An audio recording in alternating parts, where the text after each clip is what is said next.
Hello everyone.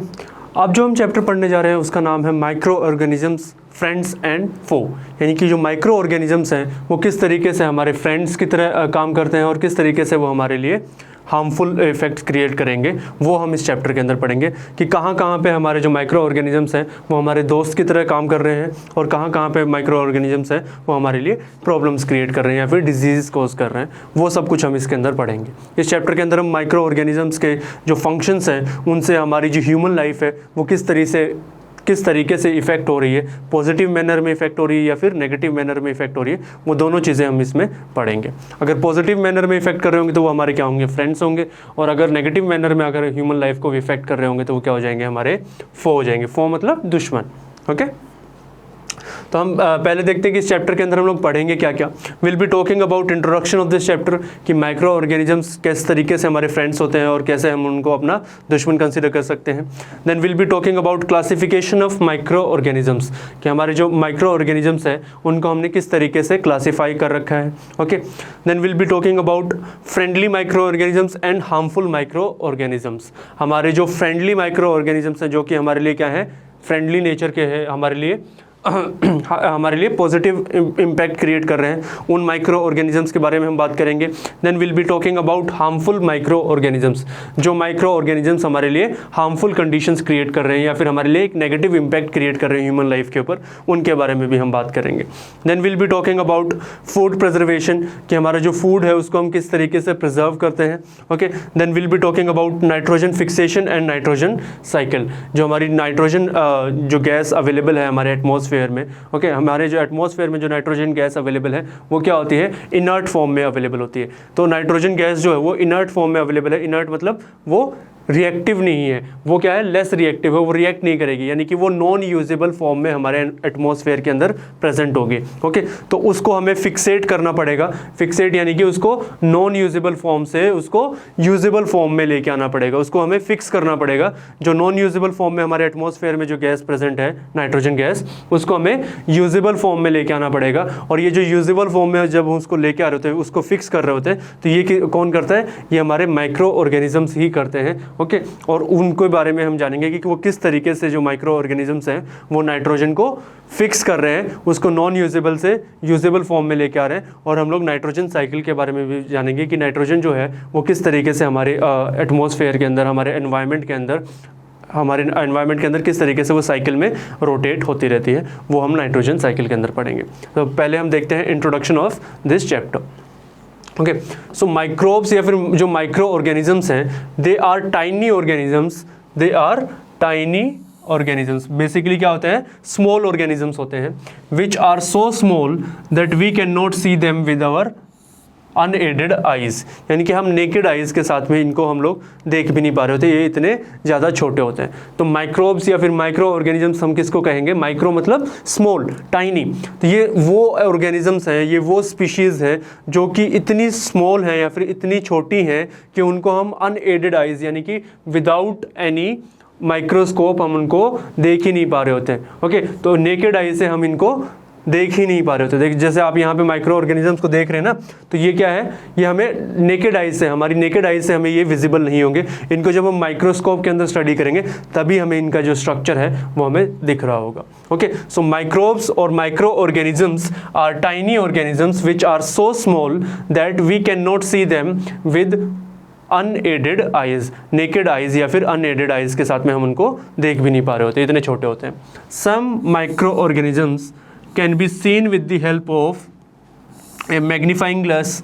कुछ micro organisms हैं जिनको हम लोग एक मैग्नीफाइंग जो ग्लास है, आपने ना मैग्नीफाइंग लेंस आपने यूज़ किया होगा ना, आपने फिजिक्स के जो एक्सपेरिमेंट्स होते हैं उसके अंदर आपने मैग्नीफाइंग लेंस यूज़ किया होगा। ओके, तो मैग्नीफाइंग लेंस जो है उसके साथ में कुछ ऑर्गेनिजम्स को हम लोग देख पाते हैं। Okay, such as fungus that grows on bread, जो फंगस है जो हमारी ब्रेड के ऊपर ग्रो करती है उसको हम लोग मैग्नीफाइंग ग्लास के साथ में देख सकते हैं। यानी कि देखो, हम नेकेड आई से तो उसको नहीं देख पा रहे, लेकिन क्या है, मैग्नीफाइंग ग्लास से उसको हम लोग देख पा रहे हैं। उसको अगर थोड़ा सा मैग्नीफाई, थोड़ा सा उसको अगर बड़ा करके देखा जाएगा तो उसको हम लोग देख पाएंगे। Okay, while some can only be seen when you see under a microscope such as bacteria and protozoa. कुछ माइक्रो ऑर्गेनिजम्स हमारे इस ऐसे भी होते हैं जिनको हम सिर्फ माइक्रोस्कोप के अंदर ही उनको हम लोग क्या कर सकें, उनको हम लोग देख सकेंगे।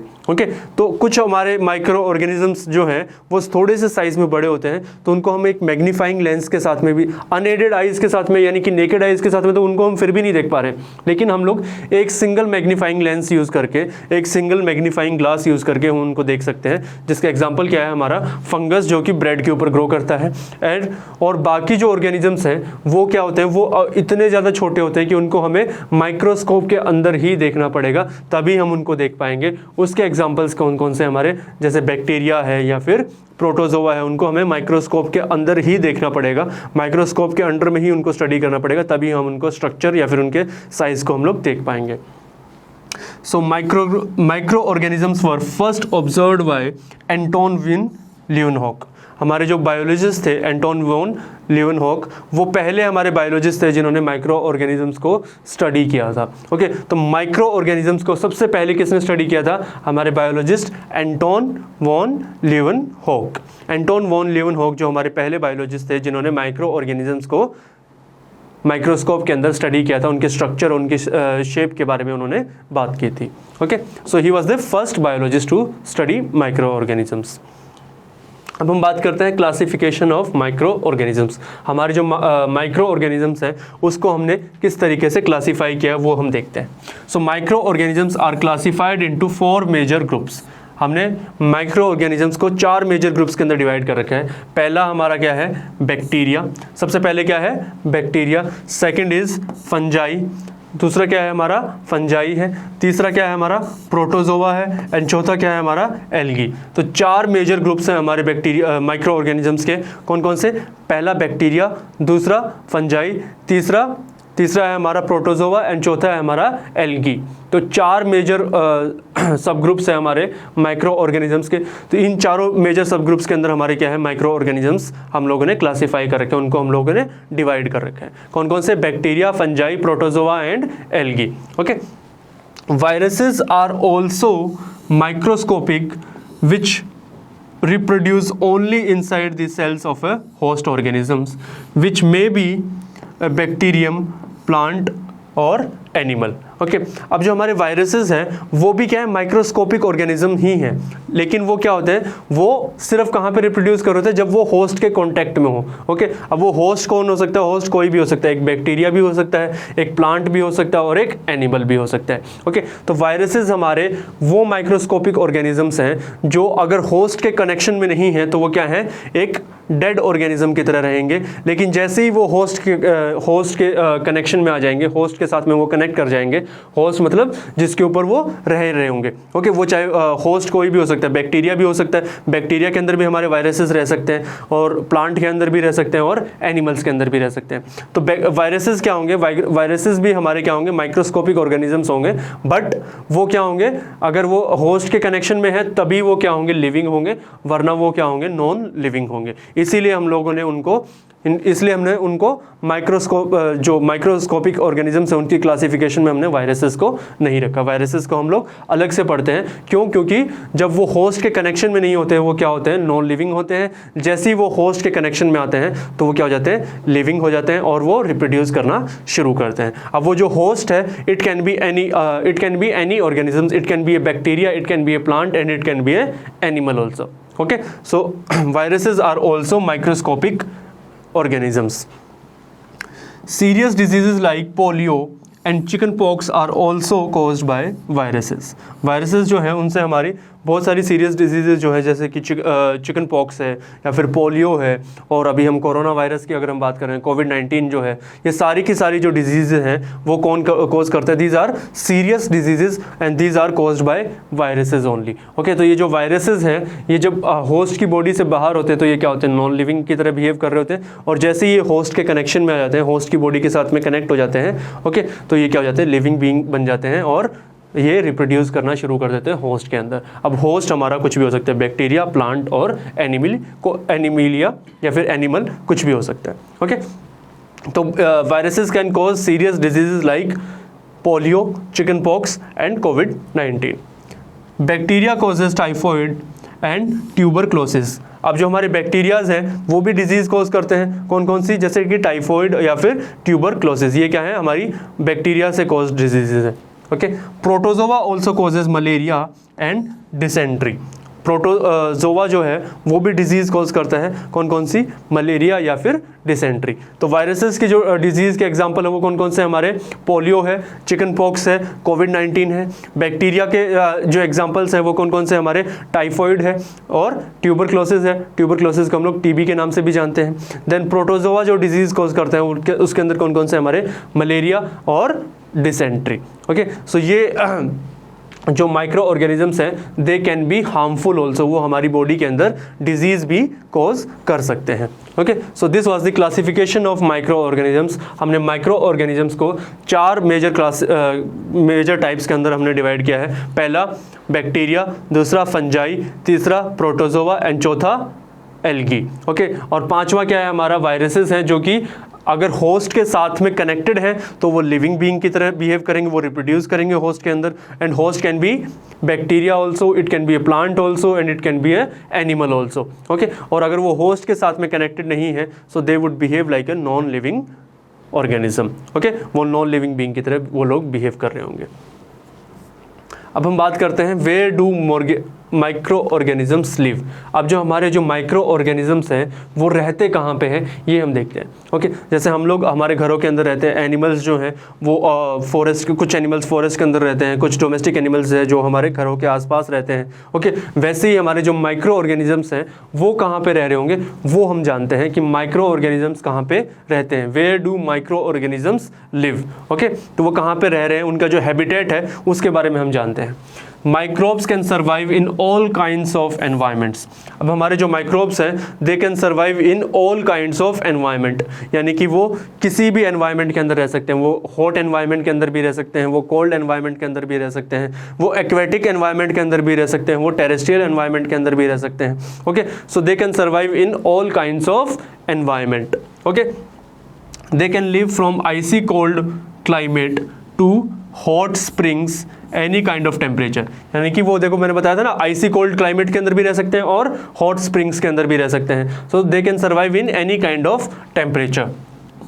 And deserts to marshy lands, और डेजर्ट से लेके डेजर्ट जहाँ पे बिल्कुल सूखा है, सूखा है, पेड़ पौधे बिल्कुल नहीं है, एंड मार्शी लैंड जहाँ पे बहुत सारे पेड़ पौधे हैं। ओके, वहाँ पे भी वो रह सकते हैं। तो दे can survive in any temperature and in any humidity level. Okay, चाहे वो ह्यूमिडिटी लेवल, जैसे डेजर्ट्स है वहाँ पे ह्यूमिडिटी क्या होती है, कम होती है। ह्यूमिडिटी का मतलब क्या होता है, हमारे जो एटमॉस्फेयर है उसके अंदर कितने वाटर वेपर्स प्रेजेंट है। ओके, सो वाटर वेपर्स की जो प्रेजेंस है एटमॉस्फेयर के अंदर वो क्या, कौन बताता है, हमारी ह्यूमिडिटी बताती है। ओके, तो अगर जैसे ड्राई कंडीशंस है, डेजर्ट्स है, वहाँ पे ह्यूमिडिटी क्या होती है, कम होती है, वहाँ पे भी हमारे माइक्रो ऑर्गेनिजम्स या फिर माइक्रोब्स जो है वो सर्वाइव कर सकते हैं। या फिर मार्शी लैंड जहाँ पे बहुत ज़्यादा बारिश होती रहती है, वहाँ पे ह्यूमिडिटी लेवल क्या हो जाएगा, ज़्यादा हो जाएगा, इंक्रीज हो जाएगा, वहाँ पे भी हमारे माइक्रो ऑर्गेनिजम्स जो हैं, माइक्रोब्स जो हैं वो सर्वाइव कर सकते हैं। So they can survive in literally any kind of environment, चाहे हम लोग हॉट एनवायरनमेंट की बात कर ले, चाहे हम लोग क्या कोल्ड एनवायरनमेंट की बात कर ले, चाहे हम लोग ड्राई कंडीशंस की बात कर ले जहाँ पे ह्यूमिडिटी कम हो, चाहे हम लोग वेट कंडीशंस की बात कर ले जहाँ पे ह्यूमिडिटी लेवल क्या हो, ज़्यादा हो, हर जगह पे हमारे माइक्रोब्स जो हैं वो सर्वाइव कर सकते हैं। Okay, some live independently while others live as a parasites inside the bodies of the other organisms including animals and human beings। अब कुछ हमारे माइक्रो ऑर्गेनिजम्स जो हैं वो इंडिपेंडेंटली एग्जिस्ट कर रहे होते हैं और कुछ हमारे क्या होते हैं, पैरासाइट्स की तरह होते हैं जो कि दूसरे होस्ट के अंदर रह रहे होते हैं। पैरासाइट्स क्या होते हैं, वो पैरासाइट्स बेसिकली क्या होते हैं, वो दूसरे होस्ट के अंदर जाके, हमने प्रीवियस क्लासेस में हमने पढ़ा है कि पैरासाइट क्या होता है, पैरासाइटिक मोड ऑफ न्यूट्रिशन क्या होता है। तो पैरासाइट्स क्या होते हैं, पैरासाइट्स वो ऑर्गेनिजम्स होते हैं जो किसी और ऑर्गेनिज्म के ऊपर जाके रहने लग जाए, वो किसी और ऑर्गेनिज्म के ऊपर जाके रहने लग जाए और उसी से उसके सारे न्यूट्रिशन या फिर फूड की रिक्वायरमेंट को वो क्या कर रहे हो, फुलफिल कर रहे हो। ओके, तो माइक्रो ऑर्गेनिजम्स जो है हमारे वो दोनों तरीके से रह सकते हैं, वो इंडिपेंडेंटली भी एग्जिस्ट कर सकते हैं और वो कुछ माइक्रो ऑर्गेनिजम्स जो है वो पैरासाइट की तरह भी रहते हैं, वो हमारे जो होस्ट है उसकी बॉडी के ऊपर, होस्ट की बॉडी के ऊपर जाके रहने लग जाते हैं। ओके, अब वो होस्ट कुछ भी हो सकता है, एनिमल भी हो सकता है, ह्यूमन बीइंग्स भी हो सकते हैं, and it can B plants also. Okay, microorganisms like amoeba can live alone while fungi and bacteria में लिव इन कॉलोनीज। जो हमारे माइक्रो ऑर्गेनिजम्स है, जैसे कि हमारा अमीबा है, जैसे देखो ये क्या है, हमारा अमीबा है। ये क्या है, अमीबा अकेले रह सकता है, दे कैन सर्वाइव अलोन ऑल्सो। लेकिन कुछ हमारे माइक्रो ऑर्गेनिजम्स हैं जैसे कि फंजाई है या फिर बैक्टीरिया है, उनको कॉलोनीज के अंदर रहना पसंद है, उनको बेसिकली क्लस्टर के अंदर रहना पसंद है। Okay, so micro organisms like amoeba can live alone while fungi and bacteria live in colonies, cluster के अंदर वो लोग रह रहे होते हैं। Some micro organisms are beneficial to us while others are harmful and causes diseases. Okay, कुछ micro organisms जो है हमारे लिए क्या है, हमारे लिए बेनिफिशियल है, हमारे लिए सपोर्टिव है, हमारे फ्रेंड्स हैं। ओके, और कुछ माइक्रो ऑर्गेनिजम्स जो है वो हमारे लिए क्या है, फो है, दुश्मन है, या फिर हमारी बॉडी के अंदर वो हार्मफुल इम्पैक्ट्स क्रिएट कर सकते हैं। हार्मफुल इम्पैक्ट्स क्रिएट कैसे करेंगे, डिजीज कॉज करा के वो क्या कर देंगे, हमारी बॉडी को बीमार बना देंगे। ओके, तो माइक्रो ऑर्गेनिजम्स जो हैं वो हमारे फ्रेंड्स भी हैं और वो हमारे फो भी हैं, वो हमारे दोस्त भी हैं और वो हमारे दुश्मन भी हैं। ओके, अगर वो हमारे लिए बेनिफिशियल है, हमारे लिए बेनिफिट क्रिएट कर रहे हैं, तो वो क्या होंगे, हमारे दोस्त होंगे। और अगर हमारी बॉडी के अंदर हार्मफुल इम्पैक्ट क्रिएट करा रहे हैं या फिर डिजीज कॉज करा रहे हैं, तो वो हमारे क्या हो जाएंगे, दुश्मन हो जाएंगे। अब इस चैप्टर के अंदर हम लोग यही चीज़ पढ़ेंगे कि कहाँ कहाँ पे हमारे जो माइक्रो ऑर्गेनिजम्स हैं वो हमारे दोस्त की तरह काम कर रहे हैं, वो हमारे लिए बेनिफिट प्रोवाइड कर रहे हैं, और कहाँ कहाँ पे हमारे जो माइक्रो ऑर्गेनिजम्स हैं वो डिजीज कॉज करा रहे हैं या फिर हमारी बॉडी के अंदर हार्मफुल इम्पैक्ट क्रिएट कर रहे हैं। वो सब कुछ हम इस चैप्टर के अंदर पढ़ेंगे। ओके, सो फ्रेंडली माइक्रो ऑर्गेनिजम्स, पहले हम जानेंगे कि जो माइक्रो ऑर्गेनिजम्स जो हमारे लिए क्या है, फ्रेंडली हैं, जो हमारे लिए दोस्त की तरह काम कर रहे हैं, यानी कि वो हमारे लिए क्या करा रहे होंगे, बेनिफिट कॉज करा रहे होंगे। तो ऐसे ऑर्गेनिजम्स के बारे में हम जानेंगे जो हमारे लिए क्या है, बेनिफिट कॉज करा रहे हैं, जो हमारे क्या है, दोस्त की तरह बिहेव कर रहे हैं। ओके, तो वो माइक्रो ऑर्गेनिजम्स के बारे में हम बात करते हैं। Friendly micro organisms, friendly micro organisms यानी कि जो हमारे लिए बेनिफिशियल हो। Okay, so micro organisms are used for various purposes, like जो हमारे माइक्रो ऑर्गेनिजम्स हैं उनको हम बहुत सारे पर्पसेस के लिए यूज़ करते हैं। वो देखते हैं कौन कौन से पर्पसेस, यानी कि कहाँ कहाँ पे हमारा बेनिफिट कर रहे हैं, कौन कौन सा काम करवा रहे हैं हमारा। सबसे पहले preparation of curd, bread and cake. Okay, अब हम जो ब्रेड बना रहे हैं, कर्ड बना रहे हैं या फिर केक बना रहे हैं, इन तीनों के अंदर हमारे जो है माइक्रो ऑर्गेनिजम्स काम कर रहे होंगे। इन तीनों के अंदर हमारे क्या है, माइक्रो ऑर्गेनिजम्स काम कर रहे होंगे। इन तीनों के अंदर हमारे बैक्टीरिया, ईस्ट, फंजाई जो है वो काम कर रही होगी। उसी की वजह से, उसी के रिजल्ट की वजह से हमें क्या मिलता है, ये प्रोडक्ट मिलता है। तो कर्ड यानी कि दही बनाने के लिए हमारे माइक्रो ऑर्गेनिजम्स की ज़रूरत है, ब्रेड बनाने के लिए हमारे माइक्रो ऑर्गेनिजम्स की ज़रूरत है, एंड इवन केक बनाने के लिए भी हमें माइक्रो ऑर्गेनिजम्स की ज़रूरत है। Okay, next is production of alcohol, wine and acetic acid that is vinegar. Okay, हमें अगर एल्कोहल जो हमें एल्कोहल जो है, दारू जो है, वाइन जो है, वो हमें बनानी होती है, या फिर एसिटिक एसिड, विनेगर जो है, सिरका जो है ना, जो सिरका हम लोग खाने के अंदर डालते हैं, वो अगर हमें बनाना हो तो वो उन सब के लिए भी हमें क्या है, माइक्रो ऑर्गेनिजम्स या फिर माइक्रोब्स की ज़रूरत पड़ती है। Okay, next is cleaning up the environment. हमारा जो एनवायरनमेंट है, हमारा जो वातावरण है, उसको साफ़ रखने में भी, हमें किसकी, माइक्रो ऑर्गेनिजम्स की ज़रूरत पड़ती है। जैसे जो हमारे डिकम्पोजर्स जो है वो क्या करते हैं, जो डेड एंड डीके मटेरियल है प्लांट या फिर एनिमल्स का, उसको क्या करते हैं, डिकम्पोज कर देते हैं, उसको वहाँ से गायब कर देते हैं। जैसे फॉर एग्जाम्पल आपके गांव के पास में या फिर आपके शहर के पास में, आपके घर के पास में कोई भी एक स्ट्रे एनिमल मर गया। स्ट्रे एनिमल यानी कि जो भी कोई भी एक गली का कुत्ता हो, गली की या फिर कोई बिल्ली है या फिर कोई चूहा है या फिर कोई बर्ड है। ओके, वो क्या हो गया, उसकी डेथ हो गई है। जब आप उसको देखते हो कि उसकी डेथ हो गई तो थोड़े टाइम बाद जब आप देखोगे तो वो ऑर्गेनिज्म वहाँ पे नहीं मिलता, उसका हमें क्या मिलता है, सिर्फ उसके स्केलेटन, अगर उसके स्केलेटन या फिर उसकी बोन्स हमें सिर्फ वहाँ पे मिलती है। तो वो बाकी जो ऑर्गेनिज्म है वो कहाँ पे चला गया, उसको माइक्रोब्स जो है, हमारे माइक्रो ऑर्गेनिजम्स जो हैं, जिनको हम क्या कहते हैं, डिकम्पोजर्स कहते हैं। ओके, जो डेट्रीवोर्स है, जो डेड एंड डीके मटेरियल के ऊपर फीड करते हैं, वो क्या करते हैं, उसको कंज्यूम कर लेते हैं, तो हमारे एनवायरनमेंट को क्लीन करके रखते हैं। ओके, ये हम लोग डिटेल में पढ़ेंगे आगे कि किस तरीके से वो हमारे एनवायरनमेंट को क्लीन करके रखते हैं, लेकिन अभी मैं आपको सिर्फ एक आइडिया दे रहा था। They help in cleaning up the environment also. Next is preparation of medicines. ये हमारी मेडिसिन्स बनाने में भी बहुत हेल्प करते हैं। जो हमारी मेडिसिन्स हैं, डिजीज़ भी कॉज करते हैं, लेकिन मेडिसिन बनाने में भी हमारे माइक्रो ऑर्गेनिजम्स हमारी बहुत हेल्प करते हैं। ये भी हम लोग डिटेल में पढ़ेंगे कि किस तरीके से वो हमारी मेडिसिन बनाने में हेल्प कर रहे होते हैं। Then increase in soil fertility, हमारी जो सोयल की जो फर्टिलिटी है उसको भी इंक्रीज करते हैं। हमने प्रीवियस चैप्टर के अंदर ही पढ़ा था किस तरीके से हमारे जो माइक्रो ऑर्गेनिजम्स हैं, जो मैन्योर है, ओके, उसके अंदर रह के ऑर्गेनिक सब्सटेंसेस क्रिएट करते हैं, मैन्योर की फॉर्मेशन करते हैं, तो वो हमारी सोयल फर्टिलिटी को भी इंक्रीज कर रहे होते हैं।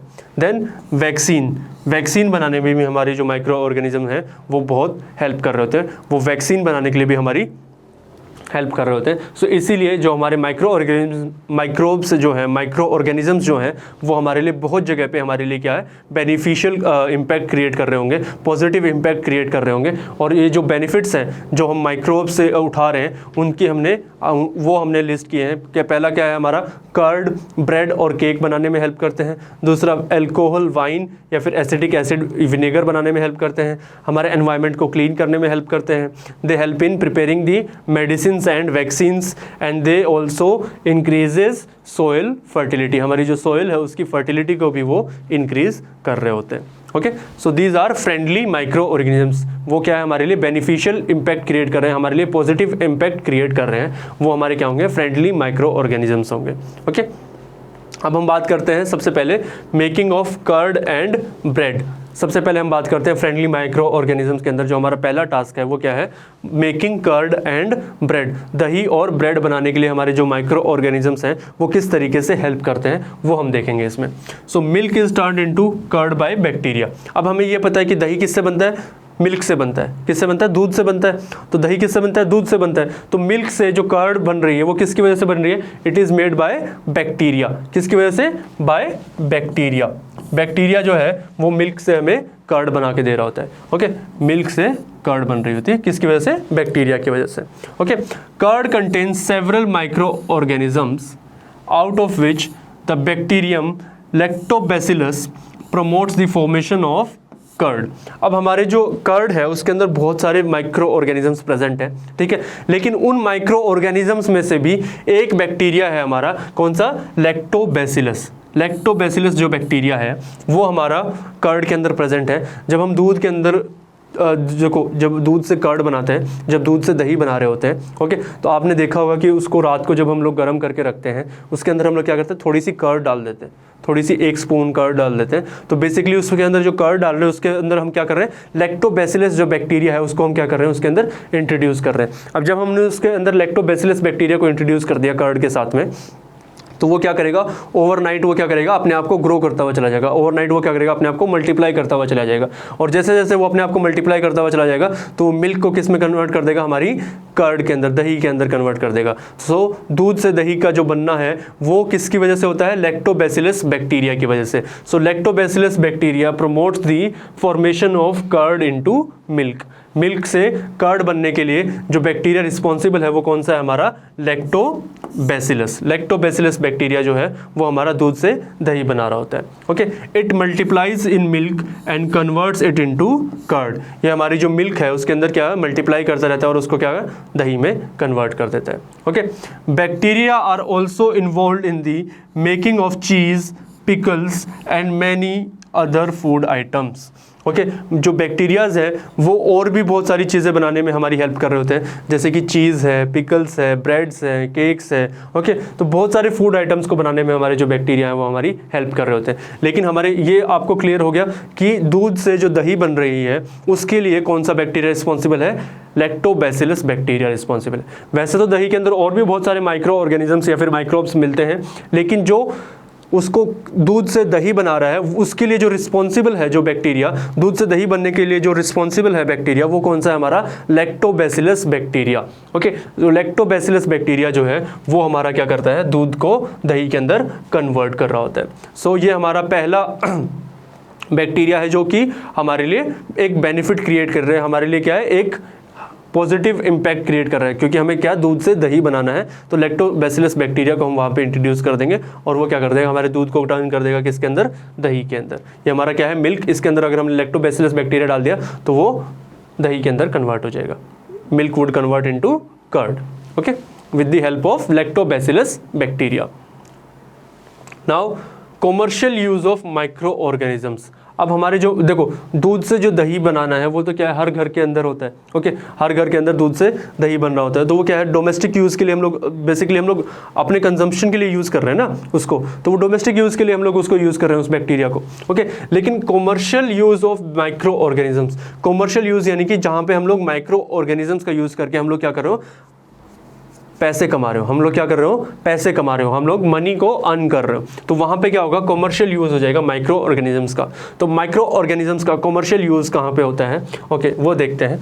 Micro organisms are used for the large scale production of alcohol, wine and acetic acid or vinegar, okay. तो हम जो माइक्रो ऑर्गेनिजम्स हैं उनका हम कहाँ पे भी यूज़ करते हैं, उनका यूज़ कहाँ पे कर रहे होते हैं, वाइन बनाने में, अल्कोहल बनाने में, या फिर एसिटिक एसिड विनेगर बनाने में भी हम उनका क्या कर रहे होते हैं, यूज़ कर रहे होते हैं। और आपको पता है कि जो वाइन है, अल्कोहल है या फिर विनेगर है, ये सारी की सारी चीज़ें क्या होती है, हमारी मार्केट में बिक रही होती है। तो ये क्या है, commercial use of micro organisms. हमने माइक्रो ऑर्गेनिजम्स का यूज़ करके हमने उनको क्या कॉमर्शियल पर्पज़ के लिए उनको यूज़ किया। कॉमर्शियल मतलब पैसे कमाने के लिए, मनी अर्न करने के लिए हम लोगों ने माइक्रो ऑर्गेनिजम्स का यूज़ किया। और कहाँ पे कर रहे हैं हम लोग, अल्कोहल की प्रोडक्शन में, वाइन की प्रोडक्शन में, या फिर एसिटिक एसिड की या फिर विनेगर की प्रोडक्शन में हम लोग क्या इन माइक्रो ऑर्गेनिजम्स का यूज़ कर रहे हैं, okay. East is use for commercial production of alcohol and wine, okay. Wine और एल्कोहल की प्रोडक्शन के लिए हम लोग कौन से माइक्रो ऑर्गेनिज्म का यूज़ करते हैं, ईस्ट का यूज़ करते हैं। तो ईस्ट जो है उसकी हेल्प से हम लोग क्या कर रहे होते हैं, माइक्रो ऑर्गेनिज्म जो है हमारा ईस्ट, उसकी हेल्प से हम क्या कर रहे होते हैं, एल्कोहल और वाइन की प्रोडक्शन हम लोग करवा रहे होते हैं, ओके। सो एल्कोहल और वाइन की प्रोडक्शन के लिए जो माइक्रो ऑर्गेनिजम्स या फिर जो माइक्रोब रिस्पॉन्सिबल है वो कौन सा है, हमारा east. Yeast is a microbe which is responsible for the commercial production of alcohol and wine. For this purpose, yeast is grown on natural sugars present in grains like barley, wheat, rice, crushed fruits, crushed fruit juices, etc. Okay? अब देखो यहाँ पे क्या होता है कि हम लोग क्या करते हैं, हमारे नेचुरल शुगर्स को लेते हैं। नेचुरल शुगर्स जैसे कि बारले हो गया, ओके, जवार होगी, ओके, वीट हो गया, राइस हो गया, ठीक है, क्रश्ड फ्रूट जूस हो गए, जैसे उसके अंदर हम लोग ऑरेंजेस हो गए या फिर हमारे ग्रेप्स हो गए, they are crushed fruit juices. अब उसके अंदर हम क्या करते हैं, हम लोग ईस्ट जो है, ईस्ट जो माइक्रोब है उसको हम लोग डाल देते हैं और उसकी मल्टीप्लिकेशन कराते हैं। जब उसकी मल्टीप्लिकेशन कराते रहते हैं तो हमारे जो नेचुरल शुगर्स हैं, ठीक है, ये जो नेचुरल शुगर्स हैं ये किस में कन्वर्ट हो जाते हैं, दे कन्वर्ट इनटू एल्कोहल और वाइन। वो एल्कोहल या फिर वाइन के अंदर कन्वर्ट हो जाते हैं और उस एल्कोहल वाइन को हम लोग कॉमर्शियल पर्पज़ के लिए यूज़ करते हैं, उसको हम लोग पैसे कमाने के लिए यूज़ करते हैं, ओके। तो इस तरीके से हम लोग जो माइक्रो ऑर्गेनिजम्स हैं उनको हम लोग कॉमर्शियल पर्पज़ के लिए भी यूज़ कर रहे होते हैं, ओके। देखो हमारी जो भी अल्कोहल और वो जो वाइन है वो कहाँ से बनी, वो सारी हमारी नेचुरल शुगर से ही तो बन रही है। कौन से, जैसे बार्ले है, वीट है, राइस है, क्रश्ड फ्रूट जूसेस हैं, इसमें ग्रेप्स हैं, ऑरेंजेस हैं और कोई भी जूसेस आ सकते हैं इसके अंदर। तो ये सारी की सारी कहाँ पे, ये सारी की सारी जो नेचुरल शुगर्स हैं वो हमें कहाँ, नेचर से मिल रही है। उसके अंदर हम क्या कर रहे हैं, हमारे माइक्रो ऑर्गेनिजम्स या फिर माइक्रोब जो है, ईस्ट जो माइक्रोब है उसको हम क्या करते हैं, yeast is grown into them, yeast is grown on to this natural surface, natural sugars basically. अब इन नेचुरल शुगर्स के ऊपर जब हम ईस्ट को ग्रो कराते हैं, ईस्ट को ग्रो कराना मतलब ईस्ट को इंट्रोड्यूस करते हैं, फिर ईस्ट क्या करता है, अपने आप को मल्टीप्लाई करते हुए चला जाता है और वो वहाँ पे ग्रो करने लग जाता है और वो ये जो नेचुरल शुगर्स है उनको किस में कन्वर्ट कर देगा, एल्कोहल और वाइन के अंदर कन्वर्ट कर देगा, okay. So the process of conversion of sugar into alcohol is known as fermentation. ये जो प्रोसेस है जिसमें हम लोग natural sugars like wheat, barley, rice, crushed fruit juices, ये सारे क्या हमारे नेचुरल शुगर्स हैं, इनको एल्कोहल में जो कन्वर्जन का जो प्रोसेस है उस प्रोसेस का नाम क्या है, fermentation. So the process of conversion of natural sugars into alcohol is known as fermentation. और ये किसकी हेल्प से हो रहा होता है, हमारे माइक्रोब ईस्ट की हेल्प से। ईस्ट की हेल्प से हम लोग क्या कर रहे होते हैं, नेचुरल शुगर्स को हम लोग एल्कोहल के अंदर कन्वर्ट करते हैं, ओके। और इस जो पूरे प्रोसेस है जिसमें हम लोग नेचुरल शुगर्स को हम लोग वाइन या फिर एल्कोहल के अंदर कन्वर्ट कर रहे हैं उसको हम क्या कहते हैं, फर्मेंटेशन। उसके अंदर हम लोग क्या कहते हैं, उसको फर्मेंटेशन। तो ये भी कह सकते हैं कि फर्मेंटेशन जो है वो नेचुरल शुगर्स को एल्कोहल में कन्वर्ट करा रहा है, ओके। जो प्रोसेस है जिससे हम लोग नेचुरल शुगर से एल्कोहल बना रहे हैं उसको हम क्या कहते हैं, फर्मेंटेशन। और कौन सा माइक्रोब रिस्पॉन्सिबल है इसके लिए, ईस्ट। ईस्ट जो है वो रिस्पॉन्सिबल है, ईस्ट को हम लोग ग्रो करते हैं नेचुरल शुगर्स पे और वो हमारी नेचुरल शुगर्स को किसके अंदर, एल्कोहल के अंदर कन्वर्ट कर रहा होता है, okay. So this was commercial use of micro organisms. Next हम medicinal use of micro organisms, जो हमारे माइक्रोब्स जो हैं उनको हम लोग मेडिसिनल यूज़ के लिए, हम लोग मेडिसिन बनाने के लिए किस तरीके से यूज़ करते हैं वो हम देखते हैं। Okay, so the source of antibiotic tablets, capsules और injections such as penicillin are micro organisms. Okay, जो हमारा पेनिसिलिन जो है, पेनिसिलिन जो हमारा पेनिसिलिन की जो टैबलेट्स हैं या फिर जो इसके इंजेक्शन हैं, ओके, या फिर जो कैप्सूल्स हैं, ये सारे के सारे कहाँ से बने हैं? हमारे माइक्रो ऑर्गेनिज्म से ही बने हैं। So the source of antibiotic tablets, जो हमारी एंटीबायोटिक टैबलेट्स होती हैं, कैप्सूल्स हैं या फिर इंजेक्शंस हैं, सच एज पेनिसिलिन। पेनिसिलिन क्या है कि एग्जाम्पल ही है। ओके, तो जो भी हमारी एंटीबायोटिक टैबलेट्स हैं, ओके, या फिर जो हमारे कैप्सूल्स हैं या फिर जो भी हमारे इंजेक्शंस जो हम बना रहे हैं, वो सारे के सारे हम कहाँ से बनाते हैं? They are made of micro organisms. Okay, penicillin इसका क्या है? एक एग्जाम्पल भी है। Okay, so these medicine kill or stop the growth of the disease causing micro organisms. अभी जो माइक्रो ऑर्गेनिजम्स की हेल्प से हमने जो मेडिसिन बनाई है, तो ये क्या करती है? या तो वो जो माइक्रो ऑर्गेनिज्म, जो डिजीज कॉजिंग माइक्रो ऑर्गेनिज्म है, या तो उसको क्या कर देंगी? किल कर देंगी, या फिर उसकी ग्रोथ को स्टॉप कर देंगी, उसकी ग्रोथ को रोक देंगी, उसको बढ़ने से रोक देंगी। उसको बढ़ने से रोक देंगी तो फिर क्या होगा? हमारा इम्यून सिस्टम उस डिजीज से अपने आप रिकवर कर लेगा। ओके, और अगर उसको किल कर देंगे तो ऑब्वियसली वो हम लोग उस डिजीज से जल्दी से क्योर हो पाएंगे। ओके, सो ये जो हमारी मेडिसिन है जो कि हमने माइक्रो ऑर्गेनिज्म से ऑब्टेन की हैं, ये क्या करते हैं? These medicine kill or stop the growth of the disease causing micro organisms. ये दूसरे जो माइक्रोब्स, जो डिजीज हार्मफुल जो माइक्रोब्स हैं, जो हमारी बॉडी के अंदर डिजीज कॉज कर रहे हैं, या तो उनको क्या कर देंगे? किल कर देंगे, या फिर उनकी जो ग्रोथ है उसको रोक देंगी। Okay, so these medicine kill or stop the growth of the disease causing microorganisms. Next is these medicines are called as antibiotics. ये जो medicines हैं जो हम microbes से हम लोग ले रहे हैं उनको हम क्या कहते हैं? These are called as antibiotics. Okay, a number of antibiotics are being produced from bacteria and fungi. हम लोग बैक्टीरिया और फंजाई का यूज़ करके बहुत सारी एंटीबायोटिक्स बना रहे होते हैं। ओके, तो जो मेडिसिन हम लोग माइक्रो ऑर्गेनिज्म से हम लोग डिराइव करते हैं उनको हम क्या कहते हैं? एंटीबायोटिक्स कहते हैं। और बैक्टीरिया और फंजाई का यूज़ करके हम लोग बहुत सारी एंटीबायोटिक्स हम लोग बना रहे हैं। Okay, some examples of commonly known antibiotics which are made from fungi and bacteria are streptomycin, tetracycline and erythromycin.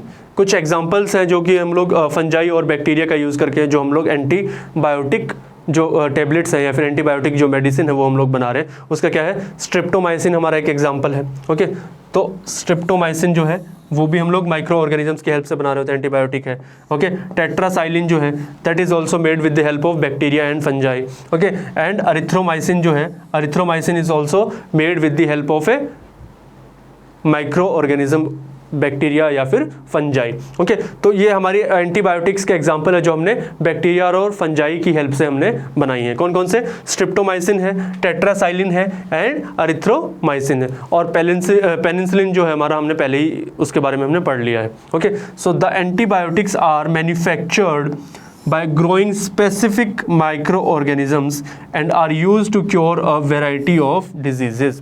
हमारे जो मेडिसिन्स हैं या फिर जो हमारी एंटीबायोटिक्स हैं, जो मेडिसिन्स माइक्रो ऑर्गेनिजम्स की हेल्प से बनी, उनको हम क्या कहते हैं? एंटीबायोटिक्स है कहते हैं। ओके, तो एंटीबायोटिक्स किस तरीके से बनती है? एंटीबायोटिक्स के लिए हम लोग क्या करते हैं? हम एक स्पेसिफिक माइक्रो ऑर्गेनिज्म को क्या करते हैं? ग्रो कराते हैं। हम एक क्या करते हैं? हम एक स्पेसिफिक माइक्रो ऑर्गेनिज्म को क्या करा रहे होते हैं? ग्रो करा रहे होते हैं। और उस माइक्रो ऑर्गेनिज्म की ग्रोथ से हम लोग क्या कर रहे होते हैं? हम लोग मेडिसिन या फिर उसको हम लोग इसमें मेडिसिन के अंदर यूज़ कर रहे होते हैं, उसको हम लोग क्या करते हैं? उससे हम लोग मेडिसिन डिराइव कर रहे होते हैं। So the antibiotics are manufactured by growing specific micro organisms and are used to cure a variety of diseases.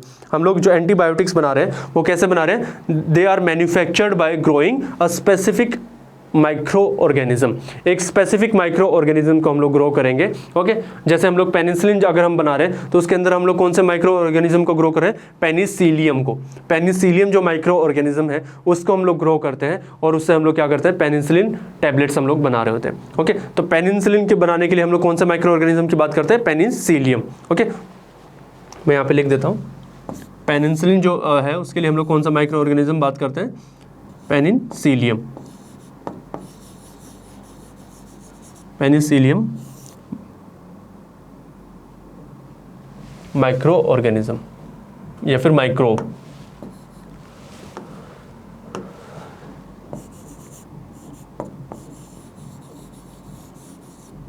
Penicillium microbes. Penicillium microbes को हम लोग ग्रो कराएंगे, उससे हम लोग क्या करेंगे, पेनिसिलियम हम लोग बना रहे होंगे। ओके, तो सिमिलरली हम लोग जब एंटीबायोटिक्स बना रहे होते हैं तो हम क्या करते हैं, वाइल मैन्युफैक्चरिंग द एंटीबायोटिक्स हम क्या करते हैं, एक स्पेसिफिक माइक्रो ऑर्गेनिज्म को हम लोग उसको ग्रो करा रहे होते हैं। और ये जो एंटीबायोटिक्स होती हैं they are use to cure a variety of diseases. इनको हम लोग बहुत सारी डिजीजेज को क्योर करने के लिए, बहुत सारी डिजीज से ठीक होने के लिए हम लोग इनका यूज़ कर रहे होते हैं। Okay, antibiotics are even mixed with feed of livestock and poultry to check microbial infection in animals। हम लोग जो हमारे जो लाइव स्टॉक है, जो हम लोग कैटल्स को या फिर जो पोल्ट्री फार्म के जो हमारे एनिमल्स हैं उनको जो हम लोग लाइव स्टॉक दे रहे हैं, उनको जो हम खाना फीड कर रहे हैं, उसके अंदर भी हम लोग क्या करते हैं, एंटीबायोटिक्स को मिक्स कर देते हैं, सो दैट हमें ये पता चलता रहे कि हम लोग उसके जो ऑर्गेनिज्म है, जो कैटल है या फिर जो पोल्ट्री फार्म के जो एनिमल्स हैं उनके अंदर माइक्रोबियल इन्फेक्शन प्रेजेंट है या फिर नहीं है। ओके, सो माइक्रोबियल इन्फेक्शन को चेक करने के लिए भी हम लोग क्या करते हैं, एंटीबायोटिक्स का यूज़ करते हैं। Okay, so they are also use to control many plant diseases. इनको हम लोग बहुत सारी प्लांट डिजीजेज को भी कंट्रोल करने के लिए हम लोग यूज़ करते हैं। तो एंटीबायोटिक्स का यूज़ कहाँ पे है, बहुत सारी डिजीजेज को, वेराइटी ऑफ डिजीजेज को क्योर करने के लिए। ओके, हम लोग हमारे जो पोल्ट्री फार्म या फिर जो कैटल्स है उनके अंदर माइक्रोबियल इन्फेक्शन को हम लोग चेक कर सकते हैं। देन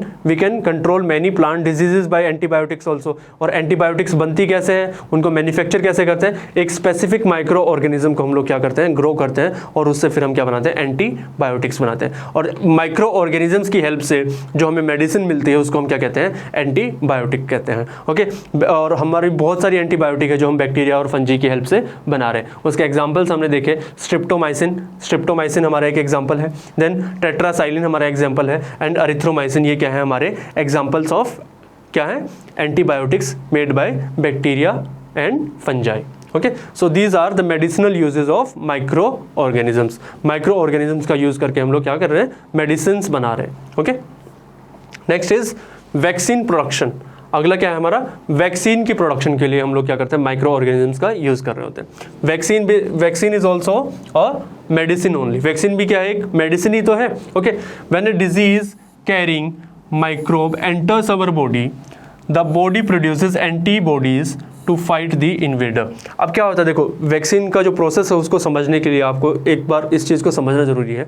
जब भी कोई भी डिजीज कैरिंग माइक्रोब है, यानी कि कोई भी हार्मफुल माइक्रोब है, ओके, कोई भी हार्मफुल माइक्रोब है, कोई भी हमारा फो माइक्रो ऑर्गेनिज्म जो हमारा दुश्मन है, माइक्रो ऑर्गेनिज्म जो हमारी बॉडी के अंदर डिजीज कोज करेगा। ओके, तो जब भी वो माइक्रोब जो है वो हमारी बॉडी के अंदर एंटर करता है, when ever this disease carrying microbe enters our body, वो हमारी बॉडी के अंदर जैसे ही वो एंटर करता है तब body produces antibodies to fight the invader. हमारी बॉडी क्या करती है, हमारा जो इम्यून सिस्टम है वो क्या करता है, हमारी बॉडी के अंदर एंटीबॉडीज बनाता है, ताकि ये जो इन्वेडर हुआ ना, जो बाहर से आया उसको हम क्या इन्वेडर ही तो कहेंगे, और हमारी बॉडी को आके अंदर क्या कर रहा है, डिजीज कोज कर रहा है, बीमार कर रहा है। ओके, तो उस जो इन्वेडर है उसके अगेंस्ट में हमारी जो इम्यून सिस्टम है, हमारी जो बॉडी है वो क्या करेगी, एंटीबॉडीज बनाएगी। वो क्या करेगी, एंटीबॉडीज बनाएगी। ओके, इसी जो प्रोसेस जो हमारी एंटीबॉडीज बनने का जो प्रोसेस है उसी का यूज करके हम लोग क्या करते हैं, वैक्सीन की प्रोडक्शन करते हैं। देखते हैं कि किस तरीके से हम लोग वैक्सीन प्रोड्यूस करेंगे। The body also remembers how to fight the microbe if it enters again. Okay, अब वो देखो जैसे ही वो माइक्रोब एंटर हुआ ना, तो हमारी बॉडी के अंदर क्या, हमारी बॉडी का जो इम्यून सिस्टम उसने क्या किया, एंटीबॉडीज बना दी। एंटीबॉडीज क्या करेंगी, इस माइक्रोब के साथ में फाइट करेंगी और उसको किल कर देंगी या फिर उसकी ग्रोथ को वहीं पे रोक देंगी। ओके, लेकिन क्या होता है कि अगर अगली बार ये माइक्रो ऑर्गेनिज्म वापस से आया, अगली बार ये हार्मफुल माइक्रो ऑर्गेनिज्म वापस से आया, तो हमारी बॉडी पहले से याद रखती है कि इस टाइप का एक माइक्रो ऑर्गेनिज्म आएगा और उसके अगेंस्ट में मुझे क्या एंटीबॉडीज बना के तैयार रखनी है। ओके, तो हमारी जो इम्यून सिस्टम है उसके पास में क्या है, मेमोरी भी है कि वो याद रखता है कि कौन सा माइक्रोब आया था और मुझे कौन सी एंटीबॉडीज बनानी है। Okay, the body also remembers how to fight the microbe if it enters again. अगर ये वापस आता है तो हमारी बॉडी याद रखती है कि हमें इस माइक्रोब से किस तरीके से लड़ना है। Okay, so if dead or weakened microbes are introduced in a healthy body, the body fights and kills them by producing suitable antibodies. अब क्या करते हैं हम लोग, ये जो फिनोमिना है ना, ये हमारी बॉडी का जो फिनोमिना है, जो प्रोसेस है, इसी का यूज़ करके हम क्या करते हैं, वैक्सीन बनाते हैं। हम क्या करते हैं, हम लोग क्या करते हैं, एक डेड डेड माइक्रोब को ले लेंगे या फिर एक वीक माइक्रोब को ले लेंगे। ओके, जैसे फॉर एग्जांपल अभी कोरोना वायरस चल रहा है। ओके, कोरोना वायरस की वैक्सीन बनी। ओके, तो कोरोना वायरस की जब वैक्सीन बनी तो उन्होंने क्या किया, उन्होंने हमारा जो कोरोना वायरस जो है उसी का एक डेड या फिर एक वीक माइक्रोब, एक वीक उसका माइक्रोब ले लिया हमने। ओके, और उसको हमने क्या किया, हमारी बॉडी के अंदर क्या कर दिया, इंट्रोड्यूस कर दिया। अब जब उसको हम हमारी बॉडी के अंदर इंट्रोड्यूस करेंगे तो हमारी बॉडी का जो इम्यून सिस्टम है, हमारी बॉडी जो है उसके अगेंस्ट में क्या बनाएगी, एंटीबॉडीज बना देगी। अब क्योंकि ये क्या है, पहले से या तो डेड है तो हमारे लिए डिजीज कोज नहीं कर पाएगा, या फिर वो क्या है, वीक है। वीक है तो क्या, हमारी एंटीबॉडीज क्या करेंगी, उसको डिस्ट्रॉय कर देंगी। अब हमारी एंटीबॉडीज उसको तो डिस्ट्रॉय कर देंगी, साथ में हमारी एंटीबॉडीज के पास में क्या हो जाएगी, मेमोरी आ जाएगी कि ओके, अगर इस टाइप का वायरस वापस से हमारी बॉडी के अंदर एंटर करता है तो हमारी बॉडी कैपेबल रहेगी, पहले से तैयार रहेगी उससे लड़ने के लिए, उससे फाइट करने के लिए। तो इसीलिए जो वैक्सीन्स है उसके अंदर हम क्या करते हैं, हम लोग माइक्रोब्स को या तो डेड फॉर्म में या फिर उनको वीक फॉर्म में हमारी बॉडी के अंदर इंट्रोड्यूस करते हैं, और हमारी बॉडी के अंदर हम लोग एंटीबॉडीज़ बनवाते हैं। वो जो एंटीबॉडीज़ हमारी बॉडी के अंदर बनी वो हमें हेल्प करती हैं कि उस जो डिजीज़ है या फिर वो जो पर्टिकुलर वायरस या फिर माइक्रो ऑर्गेनिज्म है उसके अगेंस्ट में हम लोग फाइट कर सकें, और उसको हम लोग किल या फिर उसको हम लोग उसकी ग्रोथ को स्टॉप कर सकें, उसको किल कर सकें या फिर उसकी ग्रोथ को स्टॉप कर सकें। So, if dead or weakened microbes are introduced in a healthy body, या तो dead हो या फिर weak हो microbe are introduced in a healthy body, the body fights and kills them. Body क्या करेगी, उनसे फाइट करेगी और उनको क्या कर देगी, किल कर देगी विद सुटेबल एंटीबॉडीज बना के। Okay, so the antibodies remain in the body and we are protected from the disease causing microbes. अब वो एंटीबॉडी एक बार बन गई तो वो क्या हमारी बॉडी के अंदर तो मेंटेन रहेंगी, अगली बार जब भी आएगा ये माइक्रोब, सेम टाइप का माइक्रोब आएगा तो हमारी एंटीबॉडीज उसको पहले ही पहचान लेंगे और उसको वहीं पे फाइट करके उसको किल कर देंगे। Okay, so this phenomena is used in vaccine production, और यही फिनोमिना क्या है, हम लोग वैक्सीन की प्रोडक्शन में हम लोग यूज करते हैं। Okay, several diseases including cholera, tuberculosis, small pox, hepatitis can be prevented by vaccination. बहुत सारी डिजीज़ को हम लोग प्रिवेंट कर सकते हैं, जैसे कोलेरा है, ट्यूबरक्लोसिस है, ओके, उसके बाद में स्मॉल पॉक्स है या फिर हेपेटाइटिस है। इन सब को भी हम किससे, वैक्सीनेशन से हम लोग इनको प्रिवेंट कर सकते हैं। हम लोग इनके वैक्सीनेशन ले सकते हैं, जिसकी वजह से अगर ये इन डिजीज़ के माइक्रोब्स अगर हमारी बॉडी के अंदर इंट्रोड्यूस होंगे तो हमारी बॉडी क्या करेगी, उनके लिए पहले से एंटीबॉडीज़ बना के रखेगी और उनको फाइट ऑफ करके उनको किल कर देगी। ओके, सिमिलरली हमने कोरोना वायरस के लिए भी हमने क्या किया है, वैक्सीनेशन बनाई है। तो अब हम अगर उसके वैक्सीनेशन जो है, इंजेक्शन है, वैक्सीनेशन के इंजेक्शंस अगर हम लोगों ने ले लिए हैं तो हमारी बॉडी क्या हो जाएगी, कैपेबल हो जाएगी कि हम लोग क्या कर सकते हैं, उसके कोरोना वायरस के जो माइक्रोब्स हैं उनसे हम लोग फाइट कर सकते हैं और उनको हम लोग किल कर सकते हैं। ओके, सो इसीलिए वैक्सीनेशन जो है इट इज़ अ प्रोसेस जिससे हम लोग क्या करते हैं, बहुत सारी डिजीज़ को प्रिवेंट कर सकते हैं। So polio drops given to children are actually a vaccine only. जो आपने बचपन में जो पोलियो की जो ड्रॉप्स ली थी ना, वो भी क्या थी, हमारी एक वैक्सीन ही थी। और किसके लिए थी, पोलियो के लिए। पोलियो क्या एक डिजीज़ है ना, तो उससे बचने के लिए हमारी क्या है, पोलियो ड्रॉप्स क्या थी, वैक्सीन थी। Okay, so vaccine are made on a large scale from micro organisms to protect humans and other animals from several diseases.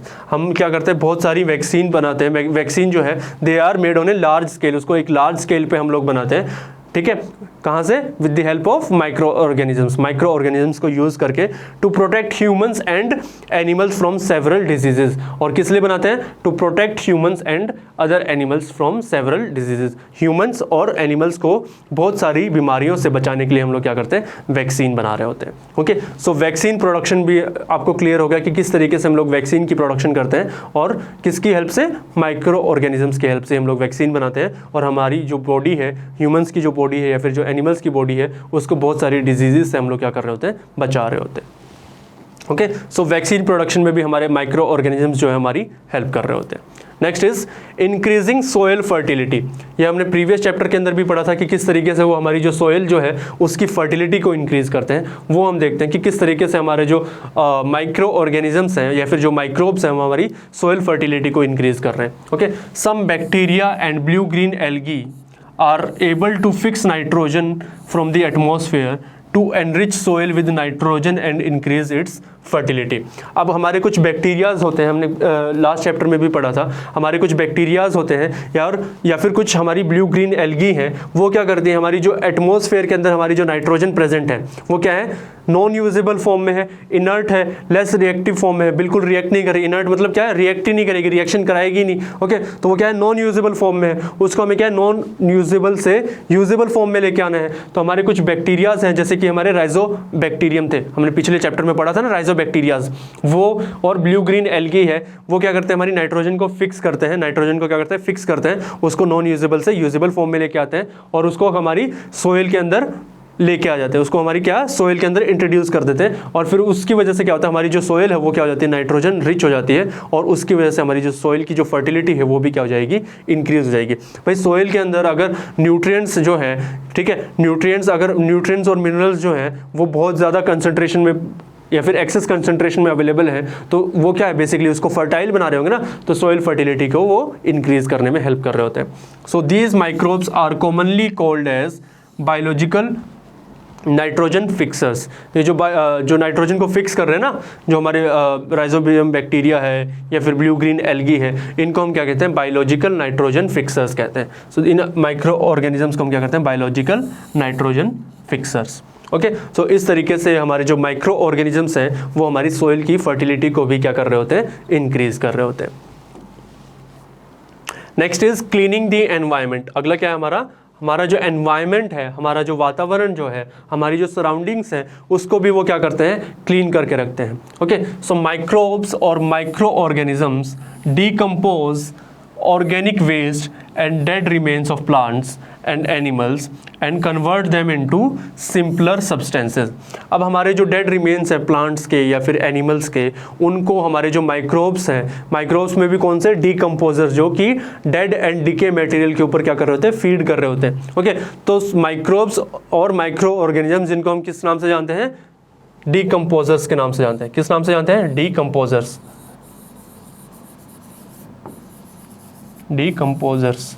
Okay, वो क्या करते हैं, दे डीकम्पोज ऑर्गेनिक वेस्ट मटेरियल। वो क्या करते हैं, जो ऑर्गेनिक वेस्ट मटेरियल है उसको क्या करते हैं, डीकम्पोज कर देते हैं, या फिर जो डेड रिमेन्स है प्लांट्स के या फिर एनिमल्स को, उसको क्या कर देते हैं, डीकम्पोज कर देते हैं। डीकम्पोज करने का मतलब क्या है, उसका जो कॉम्प्लेक्स स्ट्रक्चर था उसको सिंपलर स्ट्रक्चर के अंदर ब्रेक डाउन कर देते हैं। Okay, they convert them into simpler substances. Okay, जो भी हमारे ऑर्गेनिक वेस्ट मटेरियल था वो क्या कॉम्प्लेक्स स्ट्रक्चर में रहता है ना, प्लांट्स जो है वो कॉम्प्लेक्स स्ट्रक्चर था, एनिमल जो है कॉम्प्लेक्स स्ट्रक्चर था, लेकिन अब क्या, उनकी डेथ होगी, मर चुके हैं, तो उसको क्या करेंगे, वो कन्वर्ट कर देंगे किसमें, कॉम्प्लेक्स से सिंपलर सब्सटेंसेस के अंदर उसको क्या कर देंगे, कन्वर्ट कर देंगे, which can be used by other plants and animals by process of biodegradation. जिसको हमारे जो प्लांट्स और जो बाकी एनिमल्स है, जो ये सिंपलर सब्सटेंसेस है ना, ये सिंपलर सब्सटेंसेस बेसिकली है क्या, मिनरल्स एंड न्यूट्रिएंट्स ही तो है। तो ये जो सिंपल सब्सटेंसेस है, मिनरल्स एंड न्यूट्रिएंट्स, जिसको वो कहाँ से मिला, वो डिकम्पोजिशन से मिला, उनको बाकी प्लांट्स और एनिमल्स क्या कर सकते हैं, उसको यूज़ कर सकते हैं। और ये जो ब्रेकडाउन हो रहा है, ये जो ब्रेकडाउन हो रहा है कॉम्प्लेक्स मटेरियल से सिंपलर मटेरियल्स में, उस प्रोसेस को क्या कहते हैं, उस प्रोसेस को कहते हैं बायोडिग्रेडेशन। उसको क्या कहते हैं, biodegradation.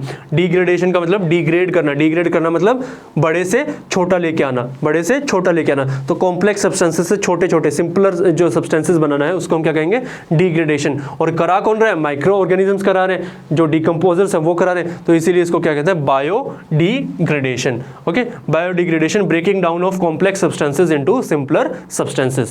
Okay, hence they help us in getting rid of harmful and smelly substances and clean up the environment.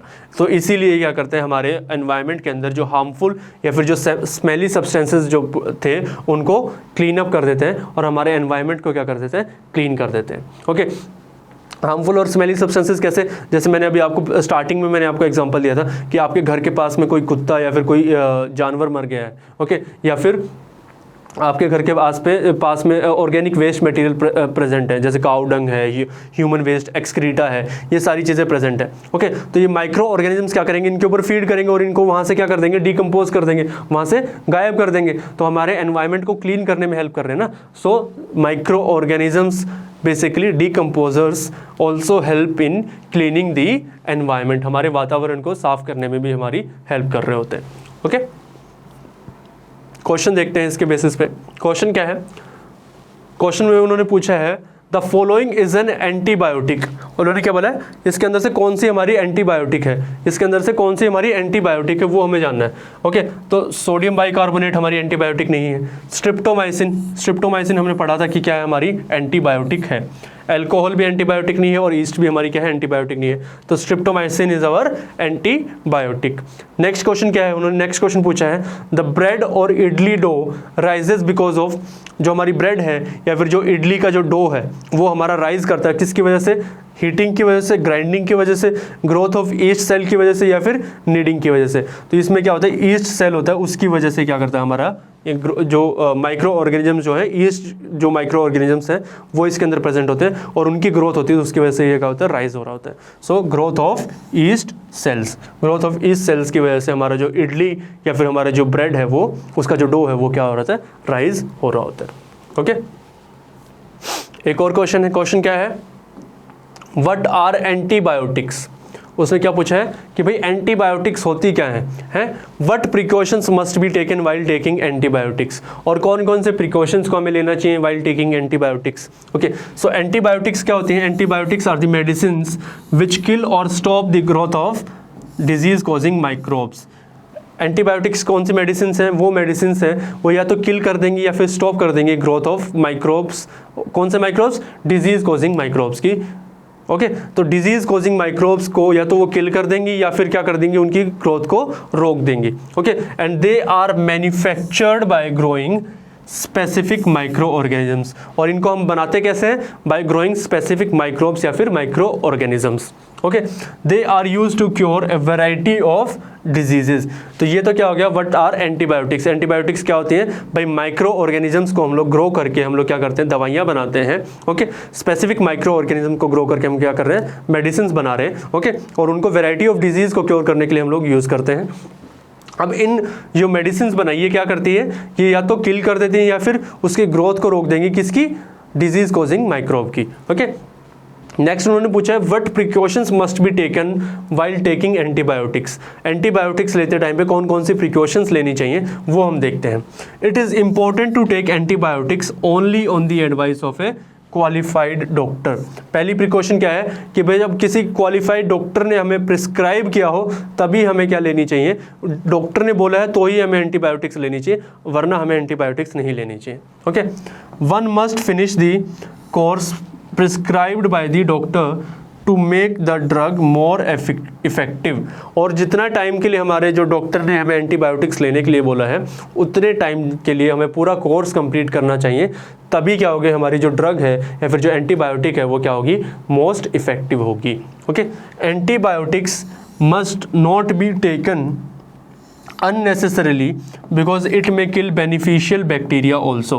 Okay, antibiotics जो है उनको हमें अननेसेसरीली नहीं लेना चाहिए, क्यों, क्योंकि वो क्या करते हैं, हमारे लिए बॉडी के अंदर जो बेनिफिशियल बैक्टीरियाज हैं उनको भी वो क्या कर सकते हैं, किल कर सकते हैं। तो जब डॉक्टर ने प्रिस्क्राइब किया तभी लेनी चाहिए। ओके, और जितना कोर्स, जितने टाइम के लिए बोला उतने कोर्स के लिए हमें उनको लेना चाहिए, उनको मोस्ट इफेक्टिव बनाने के लिए।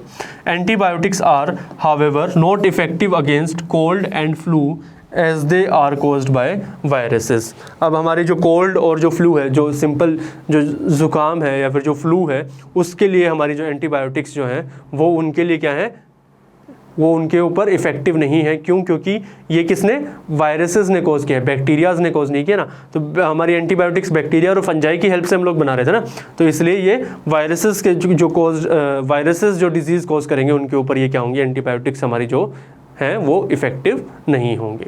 Okay, so what are antibiotics हमें क्लियर हो गया, और कौन कौन से प्रिकॉशंस हमें लेनी है वो भी हमें क्लियर हो गया। नेक्स्ट है हार्मफुल माइक्रो ऑर्गेनिजम्स। अब हम बात करेंगे हार्मफुल माइक्रो ऑर्गेनिजम्स की, जो माइक्रो ऑर्गेनिजम्स हमारे लिए क्या हो, नेगेटिव इम्पैक्ट क्रिएट कर रहे हो, हमारी बॉडी के ऊपर नेगेटिव इम्पैक्ट जो क्रिएट कर रहे हैं उनके बारे में हम बात करेंगे। ये कौन से होंगे हमारे हार्मफुल माइक्रो ऑर्गेनिजम्स, वो माइक्रो ऑर्गेनिजम्स जो हमारे लिए क्या है, दुश्मन की तरह काम कर रहे हैं, हमारी बॉडी के ऊपर नेगेटिव इम्पैक्ट क्रिएट कर रहे हैं। Okay, micro organisms are harmful in many ways. Micro organism जो है हमारे लिए बहुत सारे वेज में हार्मफुल हो सकते हैं, कौन कौन से वेज में वो हम देखते हैं। Okay, some of the micro organisms causes diseases in humans. Okay, कुछ माइक्रो ऑर्गेनिजम्स क्या करते हैं, हमारे अंदर डिजीज कॉज करते हैं। ओके, किसके, ह्यूमंस, प्लांट्स और एनिमल्स, किसी में भी कर सकते हैं। तो कुछ माइक्रो ऑर्गेनिजम्स तो क्या करते हैं, डिजीज कोज करते हैं। वो क्या करते हैं, डिजीज कोज करते हैं, बीमारियां देते हैं। Okay, such diseases causing micro organisms are called as pathogens.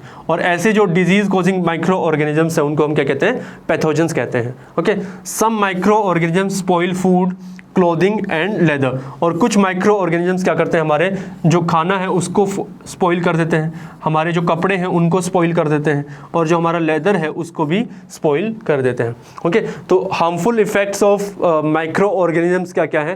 पहला तो ये सबसे इंपॉर्टेंट तो ये कि भाई वो हमारे अंदर क्या डिजीज़ कॉज कर सकते हैं, वो हमें बीमार बना सकते हैं। ओके, और ऐसे माइक्रो ऑर्गेनिजम्स जो हमें बीमार बना रहे हो, ओके, उनको हम क्या कहते हैं, पैथोजेंस कहते हैं। ओके, बाकी और क्या कर सकते हैं माइक्रो ऑर्गेनिजम्स, और हार्मफुल इम्पैक्ट क्या कर सकते हैं, वो हमारा जो फूड है उसको स्पॉइल कर सकते हैं। They can spoil the food.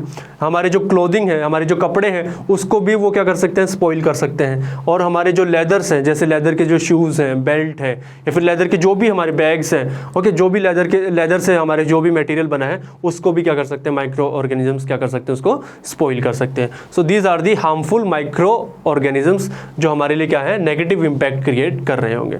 Okay, पहले हम बात करते हैं disease causing micro organisms in humans. Humans के अंदर जो माइक्रो ऑर्गेनिजम्स जो डिजीज कॉज कर रहे हैं या फिर बीमारियां बना रहे हैं, बीमारियां दे रहे हैं, उन माइक्रो ऑर्गेनिजम्स के बारे में हम बात करेंगे। Okay, so microbial disease caused by microbes that spread from one infected person to a healthy person through air, water, food or physical contact are called as communicable diseases.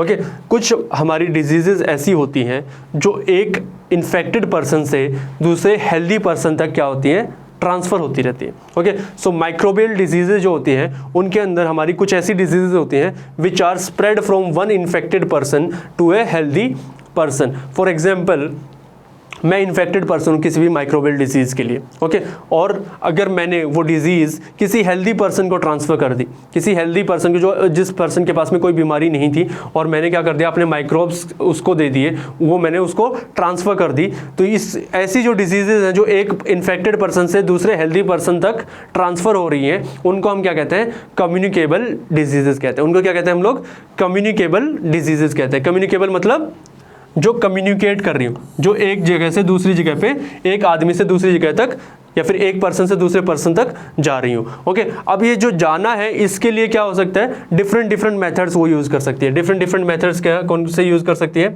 It can go through air से भी जा सकती है, water से भी जा सकती है, फूड से भी जा सकती है, ओके, और फिजिकल कांटेक्ट से भी जा सकती है। तो इनमें से कोई भी मेथड वो यूज़ कर सकती है, air, water, food, physical contact, ये कोई भी मेथड यूज़ करके वो एक पर्सन से दूसरे पर्सन तक ट्रांसफ़र हो सकती है। ओके, अब एक पर्सन से दूसरे पर्सन तक ट्रांसफ़र मेथड हमें पता चल गया, हमें ये पता चल गया कि उन डिजीज़ को बोलेंगे क्या। ओके, मेथड क्या, एयर है, वाटर है, ओके, फूड है, या फिर फिजिकल कांटेक्ट है। ओके, उसका नाम भी हमें पता चल गया, कम्युनिकेबल डिजीज है। लेकिन उसको ट्रांसफर कौन करा रहा है भाई, एजेंट कौन है, एजेंट कौन है जो उसको ट्रांसफर करा रहा है, वो क्या है, हमारे माइक्रोब्स या फिर माइक्रो ऑर्गेनिजम्स। हमारे जो जैसे फॉर एग्जांपल अगर मुझे ज़ुकाम है, ओके, अगर मुझे ज़ुकाम है, ओके, तो मैं क्या, कोल्ड है मुझे, अगर मैं छींकूंगा तो मेरे जो छींक जो है उसके अंदर जो मेरी स्नीज जो है उसके अंदर जो मेरे माइक्रोब्स जो प्रेजेंट होंगे वो क्या करेंगे, एयर के अंदर सस्पेंडेड हो जाएंगे, एयर के अंदर खुले जो एटमॉस्फेयर है उसके अंदर खुले में आ जाएंगे, और वो क्या करेंगे, किसी भी हेल्दी पर्सन के ऊपर जाके उसको इन्फेक्ट कर सकते हैं। ओके, या फिर वाटर के थ्रू, अगर मैंने कोई माइक्रोब्स जो, अगर फॉर एग्जांपल मैं मुझे कोल्ड है, ओके, मैंने एक ग्लास को मुंह लगा के मैंने पानी पिया और उसी ग्लास को किसी और इंसान ने यूज़ कर लिया, या फिर मेरा झूठा पानी मैंने किसी को खिला दिया, या फिर मेरा झूठा खाना मैंने किसी को खिला दिया, तो मैंने क्या कर दिया, माइक्रोब्स को ट्रांसफ़र कर दिया।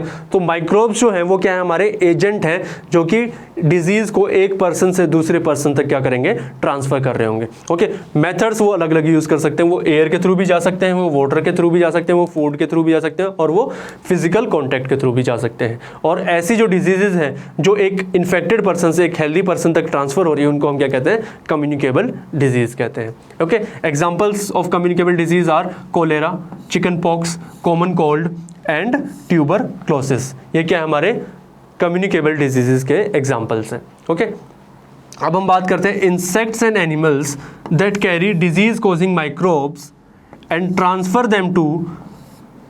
Them from one place to another are called as carriers और वेक्टर्स। ओके, अभी मैंने आपको बताया था कि जो हमारे जो माइक्रो ऑर्गेनिजम्स हैं, ओके, जो एक इन्फेक्टेड पर्सन से माइक्रोब्स को लेके दूसरे हेल्दी पर्सन तक लेके जा रहे हैं उनको। ओके, तो ये जो एजेंट्स हैं उनको हम क्या कहते हैं, कैरियर्स भी कह सकते हैं या फिर वेक्टर्स भी कहते हैं। ओके, उनको हम क्या कहते हैं, कैरियर्स या फिर वेक्टर्स कहते हैं। तो insects and animals that carry disease causing microbes and transfer them from one place to another are called as carriers और vectors। ओके, देखो अब माइक्रोब जो है वो डायरेक्ट चले गए तो वो तो डिजीज़ कोज कर ही देंगे, लेकिन कई जगह पे क्या होता है, कुछ एनिमल्स और कुछ इंसेक्ट्स होते हैं, वो क्या करते हैं, वो हमारी इन्फेक्टेड पर्सन से इन माइक्रोब्स को उठाते हैं और एक हेल्दी पर्सन पे जाके उनको क्या कर देते हैं, ट्रांसफ़र कर देते हैं। ओके, अब ये जो इंसेक्ट्स और ये जो एनिमल्स हैं, ओके, जो एक इन्फेक्टेड पर्सन से माइक्रोब्स को उठा रहे हैं और हेल्दी पर्सन पे ट्रांसफ़र कर रहे हैं, उनको हम किस नाम से जानते हैं, उनको हम लोग कैरियर्स या फिर वेक्टर्स के नाम से जानते हैं। ओके, तो इसमें क्या है, हमारी हाउस फ्लाइज जो है और या फिर जो मॉस्किटोज हैं वो क्या है, हमारे कैरियर या फिर वेक्टर की तरह काम कर रही होती है। जैसे मॉस्किटोज का मैं आपको एग्जांपल देता हूँ। जब मलेरिया, अगर किसी पर्सन को मलेरिया है, ओके, अब किसी पर्सन को मलेरिया है तो मॉस्किटो ने जब उसको बाइट किया तो उसने क्या किया, उसका ब्लड को सक किया।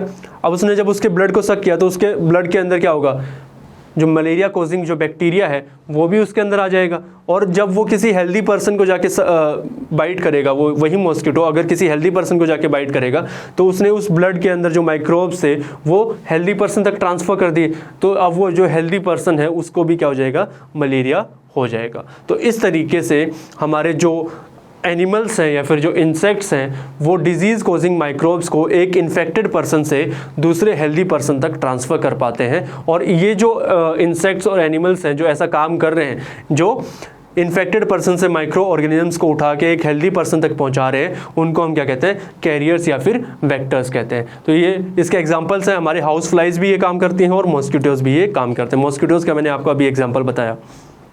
Okay, the flies sit on the garbage and animals excreta and pathogens stick to it।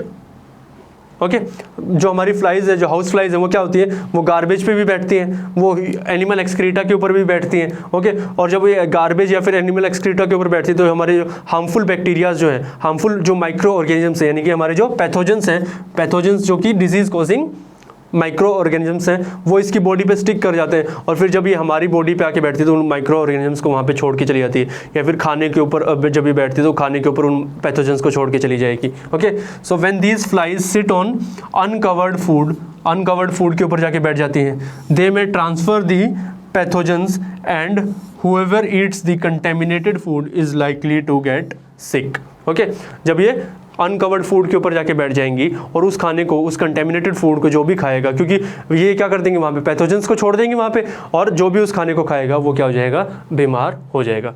whoever eats that contaminated food is likely to get sick। Okay, दूसरा उन्होंने मॉस्किटो का एग्जांपल लिया है। Female anopheles mosquito carries the parasite of malaria. देखो मैंने जो malaria का example दिया था ना, वही female anopheles. Okay, female anopheles mosquito जो होती है, it carries the parasite of malaria, वो मलेरिया का जो पैरासाइट है उसको कैरी करती है। Okay, and female aedes mosquito acts as a carrier of dengue virus. Okay, देखो फीमेल एनोफिलीज मॉस्किटो किसको, मलेरिया के पैरासाइट को कैरी करती है। फीमेल एडीज मॉस्किटो किसके, डेंगू वायरस के जो पैरासाइट है या फिर डेंगू वायरस के जो वायरसेस हैं उनको कैरी करती है। तो इस तरीके से हमारे जो हाउस फ्लाइज हैं और जो हमारे मॉस्किटोज़ हैं वो एज ए वेक्टर या फिर एज ए कैरियर फंक्शन कर रहे होते हैं। वो एक इन्फेक्टेड पर्सन से माइक्रो ऑर्गेनिजम्स, जो हार्मफुल माइक्रो ऑर्गेनिजम्स हैं जिनको हम पैथोजेंस कहते हैं, वो एक इन्फेक्टेड पर्सन से पैथोजेंस को एक हेल्दी पर्सन तक पहुंचाते हैं और एक हेल्दी पर्सन को क्या करते हैं, सिक करने में हेल्प करते हैं। ओके, इनको हम क्या कहते हैं, कैरियर्स या फिर वेक्टर्स भी कहते हैं। सो डिजीज़ कॉजिंग माइक्रो ऑर्गेनिजम्स आपको क्लियर हो गया कि ह्यूमंस के अंदर जो हमारे माइक्रो ऑर्गेनिजम्स हैं वो किस तरीके से डिजीज़ कॉज कर रहे हैं, किस तरीके से वो ह्यूमंस को बीमार कर रहे होते हैं। नाउ प्रिवेंशन ऑफ डिजीजेस, अब ये जो हमारी जो डिजीजेज हैं उससे हम लोग किस तरीके से बच सकते हैं, प्रिवेंट कैसे कर सकते हैं उन डिजीजेज को, वो हम देखते हैं। Okay, all mosquitoes breed in water. अब जितने भी हमारे मॉस्किटोज हैं, हमें पता है कि कैरियर क्या है, हमारे मॉस्किटोज और हाउस फ्लाइज हैं, तो हम क्या कर सकते हैं, सारे मॉस्किटोज जो हमारे वो कहाँ पे, पानी के अंदर ब्रीड करते हैं। Okay, so not letting water collect anywhere in coolers, tyres, flower pot etcetera. Okay, अगर हम पानी को इकट्ठा ही नहीं होने देंगे तो हमारे मॉस्किटोज ब्रीड ही नहीं कर पाएंगे, और मॉस्किटोज अगर होंगे ही नहीं तो वो क्या डिजीज़ को या फिर पैथोजेंस को कैरी भी नहीं कर पाएंगे। ओके, सो पहला क्या है, by not letting water collect anywhere in coolers, tyres, flower pot etcetera. कहीं पे भी, चाहे कूलर हो, चाहे हमारे जो टायर्स जो पड़े रहते हैं, जो हमारे गैराज वगैरह के अंदर टायर, बारिश के टाइम पे जो टायर्स पड़े रहते हैं ना, उनके अंदर पानी इकट्ठा हो जाता है, या फिर फ्लावर पॉट के अंदर पानी इकट्ठा हो जाता है, या फिर कहीं पे भी गड्ढा हो गया वहाँ पे पानी इकट्ठा हो गया, तो हमें पानी को इकट्ठा नहीं होने देना, सो दैट हम मॉस्किटोज को ब्रीड ना करने दें। Okay, next is using mosquito net and repellents. हम लोग क्या कर सकते हैं, मॉस्किटो नेट्स या फिर रेपेलेंट्स का यूज़ कर सकते हैं। मॉस्किटो रेपेलेंट्स मॉस्किटोज को किल कर सकते हैं। मॉस्किटो नेट्स अगर हम यूज़ करेंगे तो मॉस्किटोज हमारे तक नहीं पहुंच पाएंगे, और मॉस्किटो रेपेलेंट्स का यूज़ कर ले तो हमने उनको क्या कर दिया, किल कर दिया, तो उसकी वजह से हमारे जो मॉस्किटोज हैं वो डिजीज़ को कैरी नहीं कर पाएंगे। Okay, next is preventing mosquitoes from breeding by keeping the surroundings clean and dry. Okay, ये हमारा जो ये पॉइंट है, इसी की कंटिन्यूएशन में ये पॉइंट है। ओके, क्या कि हम लोग क्या कर सकते हैं, मॉस्किटोज को ब्रीड करने से रोक सकते हैं, और कैसे रोकेंगे, by keeping the surroundings clean and dry. हमारी जो सराउंडिंग्स हैं उनको साफ और ड्राई रख सकते हैं, तो हमारे मॉस्किटोज ब्रीड नहीं करेंगे। Next is maintaining personal hygiene and good sanitary habits. Plus हम क्या कर सकते हैं, देखो जैसे यहाँ पे क्या है, हमारी पर्सनल हाइजीन और गुड सैनिटरी हैबिट्स को हम लोग क्या कर सकते हैं, हम लोग उनको मेंटेन कर सकते हैं। जैसे फॉर एग्जांपल, खाने से पहले आपने हाथ धो लिए। ओके, आपने फूड जो भी आप खा रहे हैं उसको आपने प्रोसेस करके बेसिकली धो के खाया। ओके, या फिर कवर्ड जो बाकी जो फूड है उसको हमने कवर्ड रखा, सो दैट उसके ऊपर क्या हमारी हाउस फ्लाइज आके ना बैठ पाएँ। ओके, तो इस तरीके से हम लोग अगर पर्सनल हाइजीन को और पर्सनल सैनिटेशन को अगर हम लोग मेंटेन करके रखते हैं तो भी हम इन डिजीज़ को क्या कर सकते हैं, प्रिवेंट कर सकते हैं। Plus consuming properly cooked food and boiled drinking water. Plus हमें प्रॉपरली कुक्ड फूड को अगर हम कंज्यूम करेंगे तो उसमें हमारे जो हार्मफुल बैक्टीरियाज हैं, जो पैथोजेंस हैं, वो क्या हो जाएंगे, मर जाएंगे। तो इसलिए हम लोग अगर प्रॉपरली कुक्ड फूड है तो उसको हमें खाना चाहिए, एंड बॉइल्ड ड्रिंकिंग वाटर हमें पीना चाहिए। सो क्या होगा, जब हम उसको बॉइल करते हैं वाटर को, तो उसके अंदर जो हार्मफुल बैक्टीरियाज हैं या फिर हार्मफुल माइक्रो ऑर्गेनिजम्स हैं, जो पैथोजेंस हैं, वो क्या हो जाएंगे, मर जाएंगे। ओके, तो हमें डिजीज़ कॉज नहीं करवा पाएंगे। प्लस प्रॉपरली कुक्ड फूड जो है उसके अंदर भी हमारे जो पैथोजेंस हैं वो क्या हो जाएंगे, मर जाएंगे, तो वो भी हमें डिजीज़ कॉज नहीं करा पाएंगे। So these are the methods जिससे हम लोग क्या कर सकते हैं, डिजीज़ को प्रिवेंट कर सकते हैं। तो prevention of disease. Next is disease causing microbes और micro organisms in animals and plants. Animals और प्लांट्स के अंदर जो माइक्रो ऑर्गेनिजम्स या फिर माइक्रोब्स हैं वो किस तरीके से डिजीज कॉज करते हैं वो हम देखते हैं। Okay, micro organisms do not only cause diseases in humans but they also causes diseases in plants and animals. अब जो माइक्रो ऑर्गेनिजम्स हैं वो सिर्फ ह्यूमंस के अंदर थोड़ी ना डिजीज कॉज कर रहे हैं, सिर्फ ह्यूमंस को थोड़ी ना बीमार कर रहे हैं, वो प्लांट्स और एनिमल्स के अंदर भी डिजीज कॉज कर रहे हैं, प्लांट्स और एनिमल्स के अंदर भी वो बीमारियां फैला रहे हैं। Okay, so anthrax is a dangerous human and cattle disease caused by bacterium. एक डिजीज़ है जिसका नाम क्या है, एंथ्रेक्स। एंथ्रेक्स जो है it is a dangerous human and animal disease. It is a human and cattle disease. Cattle is basically animal only ना. Okay, anthrax is a dangerous human and cattle disease caused by bacteria. Okay, next is foot and mouth disease of cattle is caused by virus. अगर हमारे जो kettles हैं उनके अंदर foot यानी कि पैर और उनके माउथ में जो डिजीज़ हो रही है वो किसकी वजह से, बैक्टीरिया की वजह से हो रही है। Okay, several micro organisms causes diseases in plants like wheat, rice, potato, sugar cane, orange, apple and others. Okay, हमारे बहुत सारे माइक्रो ऑर्गेनिजम्स हैं जो हमारे बहुत सारे प्लांट्स के अंदर बहुत सारी डिजीजेस कॉज कर रहे होते हैं। ओके, तो several micro organisms causes diseases in plants like, बहुत सारे प्लांट जैसे हमारे वीट है, राइस है, पोटैटो है, शुगर केन है, ऑरेंज है, एप्पल है और बहुत सारे बाकी भी प्लांट्स हैं जिनके अंदर हमारे जो माइक्रो ऑर्गेनिजम्स हैं वो क्या कर रहे होते हैं, डिजीज कॉज कर रहे होते हैं। Okay, so the diseases reduces the yield of crops. अगर हमारे जो क्रॉप्स है, हमारे जो प्लांट्स हैं, अगर उसके अंदर डिजीज़ आ गई है तो वो क्या करेंगे, हमारी जो क्रॉप की जो यील्ड है उसको क्या कर देंगी, डिक्रीज कर देंगे, उसको रिड्यूस कर देंगी। Okay, so micro organisms are also causing diseases in plants and animals. Animals के अंदर जो कैटल्स के अंदर एंथ्रेक्स है और एंथ्रेक्स जो डिजीज़ है वो that is caused by bacteria. Okay, और जो फुट और माउथ की जो डिजीजेज हैं कैटल्स के अंदर वो वो किसकी वजह से होती हैं, वायरसेस की वजह से होती हैं। और जो हमारी क्रॉप्स हैं, हमारी जो प्लांट्स हैं, बहुत सारे प्लांट्स के अंदर बहुत सारे माइक्रो ऑर्गेनिजम्स डिफरेंट डिजीजेज को कॉज कर रहे होते हैं। और अगर हमारी क्रॉप के अंदर कोई डिजीज़ आ गई तो उसकी वजह से क्या होगा, हमारी जो यील्ड है वो क्या हो जाएगी, रिड्यूस हो जाएगी। Okay, so the disease reduces the yield of crops. Next is food poisoning. Next क्या है, हम लोग फूड पॉइजनिंग के बारे में बात करेंगे। फूड पॉइजनिंग कब होगी, जब हमारा जो फूड है वो क्या हो जाए, कंटेमिनेटेड हो जाए। ओके, तो food poisoning could be due to the consumption of food spoiled by some micro organism. अब अगर हमारा जो फूड है उसको हमने अनकवर्ड छोड़ दिया, ओके, हमने पीछे ही एग्जांपल देखा था ना हाउस फ्लाइज का, हमने क्या कर दिया, उसको अनकवर्ड छोड़ दिया। ओके, अब उसको क्या, हमारा जो माइक्रो ऑर्गेनिजम्स हैं वो क्या कर सकते हैं, उसको स्पॉइल कर सकते हैं। हाउस फ्लाइज उसको स्पॉइल कर सकती हैं या फिर कोई और माइक्रो ऑर्गेनिजम्स क्या कर सकता है, उसको स्पॉइल कर सकता है। और अगर इस ऐसे स्पॉइल्ड फूड को अगर हमने खा लिया, ओके, तो हमें क्या हो जाएगा, फूड पॉइजनिंग हो जाएगी। हमें क्या हो जाएगा, फूड पॉइजनिंग। तो food poisoning is caused due to consumption of spoiled food. ठीक है, consumption of food spoiled by micro organisms. अगर हम ऐसा फूड खा लें, ऐसा फूड कंज्यूम कर लें जो माइक्रो ऑर्गेनिजम्स ने क्या कर रखा हो, स्पॉइल कर रखा हो, तो उसकी वजह से हमें क्या हो जाएगी, फूड पॉइजनिंग हो जाएगी। Okay, so micro organisms that grow on our food sometimes produce toxic substances.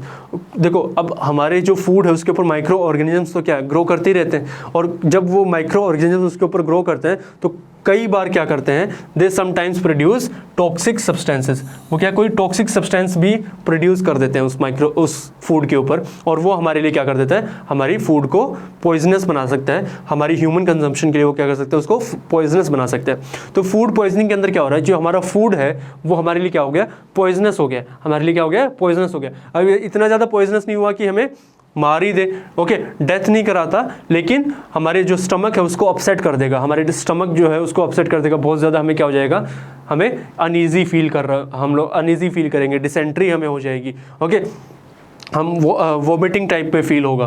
Okay, तो ये क्या हो गया, फूड पॉइजनिंग। जो हमने स्पॉइल्ड या फिर कंटेमिनेटेड फूड को अगर हमने कंज्यूम कर लिया, और कंटेमिनेटेड फूड किसने कंटेमिनेट किया उस फूड को, माइक्रो ऑर्गेनिजम्स ने। अब जो माइक्रो ऑर्गेनिजम्स हैं they sometimes produces toxic substances on to the food. उसकी वजह से हमारा जो फूड है वो क्या हो सकता है, स्पॉइल हो सकता है। Okay, so this makes the food poisonous causing serious illness and even death. Okay, और सीवियर अगर फूड पॉइजनिंग हो गई है तो हमारी डेथ हो सकती है। अगर नॉर्मल फूड पॉइजनिंग है तो हमारे लिए बहुत सारी प्रॉब्लम्स क्रिएट होंगी। ओके, लेकिन अगर सीवियर फूड पॉइजनिंग है तो it can even cause death. Okay, so this make the food poisonous. ये जो स्पॉइल्ड फूड है, जो टॉक्सिक सब्सटेंसेस हमारे जो माइक्रो ऑर्गेनिजम्स ने सीक्रेट कर दिए फूड के ऊपर, उसकी वजह से हमारा फूड क्या हो जाएगा, पॉइजनस हो जाएगा, and that can cause serious illness and even death in our body. Okay, therefore it is important that we preserve food and prevent it from being spoiled. इसीलिए क्या हो जाता है, ये इंपॉर्टेंट हो जाता है कि हम क्या करें, फूड को प्रिजर्व करें और उसको स्पॉइल होने से हम लोग उसको क्या करें, प्रिवेंट करें। Okay, so food preservation and preventing the food from getting spoiled is very important, ताकि हमें क्या हो, फूड पॉइजनिंग ना हो पाए। इसको एक वीडियो के थ्रू और देखते हैं कि किस तरीके से हम लोग फूड पॉइजनिंग जो है उसको हम लोग प्रिवेंट कर सकते हैं। वो एक वीडियो के थ्रू हम देखेंगे। तो इस वीडियो में हम देखेंगे कि किस तरीके से हम लोग हमारा जो फूड है उसको स्पॉइल होने से बचा सकते हैं और किस तरीके से हम अपनी बॉडी को फूड पॉइजनिंग से भी हम लोग प्रिवेंट कर सकते हैं। ओके, तो देखो ये हमारा जो फूड है उसको हमने क्या अनकवर्ड छोड़ दिया है काफ़ी टाइम तक के लिए। अगर हमने हमारे फूड को अनकवर्ड छोड़ दिया काफ़ी टाइम के लिए तो उसके ऊपर क्या माइक्रो ऑर्गेनिजम्स आ जाएंगे। वो देखो इसका कलर आपको थोड़ा सा चेंज होता हुआ दिख रहा है ना, तो इसके ऊपर क्या हमारे माइक्रो ऑर्गेनिजम्स आ जाएंगे और वो क्या कर देंगे, इसके कलर को चेंज कर देंगे, इसकी कंपोजिशन को चेंज कर देंगे। ओके, तो उस फूड को हमें क्या कर लेना चाहिए, डायरेक्ट डस्टबिन में ही डाल देना चाहिए। ओके, तो अगर ऐसा फूड है जो कि क्या है कंटेमिनेटेड हो गया है, जो स्पॉइल हो गया है माइक्रो ऑर्गेनिजम्स की वजह से या फिर काफ़ी टाइम से अनकवर्ड रखा है, ओके, तो वो क्या होता है, वो पॉइजनस हो जाता है। वो क्या होता है, पॉइजनस हो जाता है, क्योंकि हमारे जो माइक्रो ऑर्गेनिजम्स हैं वो कुछ ना कुछ टॉक्सिक सब्सटेंसेज इसके ऊपर secrete, sometimes they secrete some toxic substances on to it. वो क्या हो जाता है, पॉइजनस हो जाता है। देखो ये आप देख रहे हैं, ये यहाँ पे जो पैचेस आ गए हैं फूड के ऊपर, तो वो क्या हो गया, पॉइजन बन गया। वहाँ पे कुछ टॉक्सिक सब्सटेंसेज हमारे माइक्रो ऑर्गेनिजम्स ने सीक्रेट कर दिए। ओके, वो क्या करते हैं, कुछ टॉक्सिक सब्सटेंसेस को सीक्रेट करते हैं, तो वो क्या है, तो पॉइजन हो जाता है। So these toxic substances can be harmful for human consumption. वो ह्यूमन कंजप्शन के लिए हार्मफुल हो सकते हैं और वो हमें क्या करा सकते हैं, फूड पॉइजनिंग करा सकते हैं। ओके, तो फूड पॉइजनिंग क्या होता है, the ill effect on health caused by consumption of contaminated food, यानी कि हमारी हेल्थ के ऊपर जो गलत इफेक्ट आएगा किसकी वजह से, caused by the consumption of contaminated food, contaminated food की वजह से। कंटेमिनेटेड फूड कौन सा होगा, जिसके अंदर टॉक्सिक सब्सटेंसेस सीक्रेटेड हों by bacteria, fungi, parasites, pathogen, इनमें से कोई भी टॉक्सिक सब्सटेंस सीक्रेट कर सकता है। ओके, तो हमारा जो डाइजेस्टिव सिस्टम है वो क्या हो जाएगा, इन्फेक्शन, डाइजेस्टिव सिस्टम के अंदर क्या हो जाएगा, इन्फेक्शन क्रिएट हो जाएगा। ओके, अब जैसे हमारा जो स्पॉइल्ड फूड है, स्पॉइल्ड फूड मतलब केमिकल रिएक्शंस हो रखे हैं उसके अंदर क्या है, केमिकल रिएक्शंस होंगे। केमिकल रिएक्शंस हो गए तो उसका क्या हो जाएगा, कलर चेंज हो जाएगा, उसका जो कॉन्स्टिट्यूएंट हैं वो चेंज हो जाएंगे, कंपोजिशन चेंज हो जाएगी, तो it is unfit for consumption. वो क्या है, हमारे लिए अनफिट है कंजम्पशन के लिए, उसको हमें कंज्यूम नहीं करना चाहिए, उसको हमें क्या कर लेना चाहिए, डायरेक्ट डस्टबिन में थ्रो कर देना चाहिए, उसको हमें यूज़ नहीं करना चाहिए। ओके, और या फिर हम क्या कर सकते हैं, हमें इनहिबिट करनी चाहिए माइक्रोबियल ग्रोथ और हमें माइक्रोब्स को क्या कर देना चाहिए, किल कर देना चाहिए। ओके, तभी हम जो हमारा फूड है वो हमारे लिए क्या होगा, कंज्यूमेबल होगा। इसीलिए हम कहते हैं कि जो हमें जो होम कुक्ड फूड है या फिर जो प्रॉपरली कुक्ड फूड है वही हमें खाना चाहिए। और अगर ड्रिंकिंग वाटर की हम बात करते हैं तो हमें बॉइल्ड ड्रिंकिंग वाटर हमें पीना चाहिए, क्योंकि उसके अंदर हमारे जो माइक्रोब्स हैं, उसके अंदर जो हमारे माइक्रोब्स हैं वो क्या हो जाते हैं, मर जाते हैं और उनकी जो वो टॉक्सिक सब्सटेंसेस या फिर जो पॉइजनस सब्सटेंसेस उन्होंने सीक्रेट किए हैं वो भी क्या हो जाते हैं, डिस्ट्रॉय हो जाते हैं। ओके, सो अगर हमें फूड पॉइजनिंग से बचना है तो हमें क्या करना पड़ेगा, हमारे कंटेमिनेटेड फूड को फेंक देना चाहिए और हमें अपने फूड को क्या करना चाहिए, प्रिवेंट करना चाहिए, उसको कंटेमिनेट या फिर स्पॉइल होने से उसको प्रिवेंट करना पड़ेगा, तभी हम लोग फूड पॉइजनिंग से अपने आप को प्रिवेंट कर सकते हैं।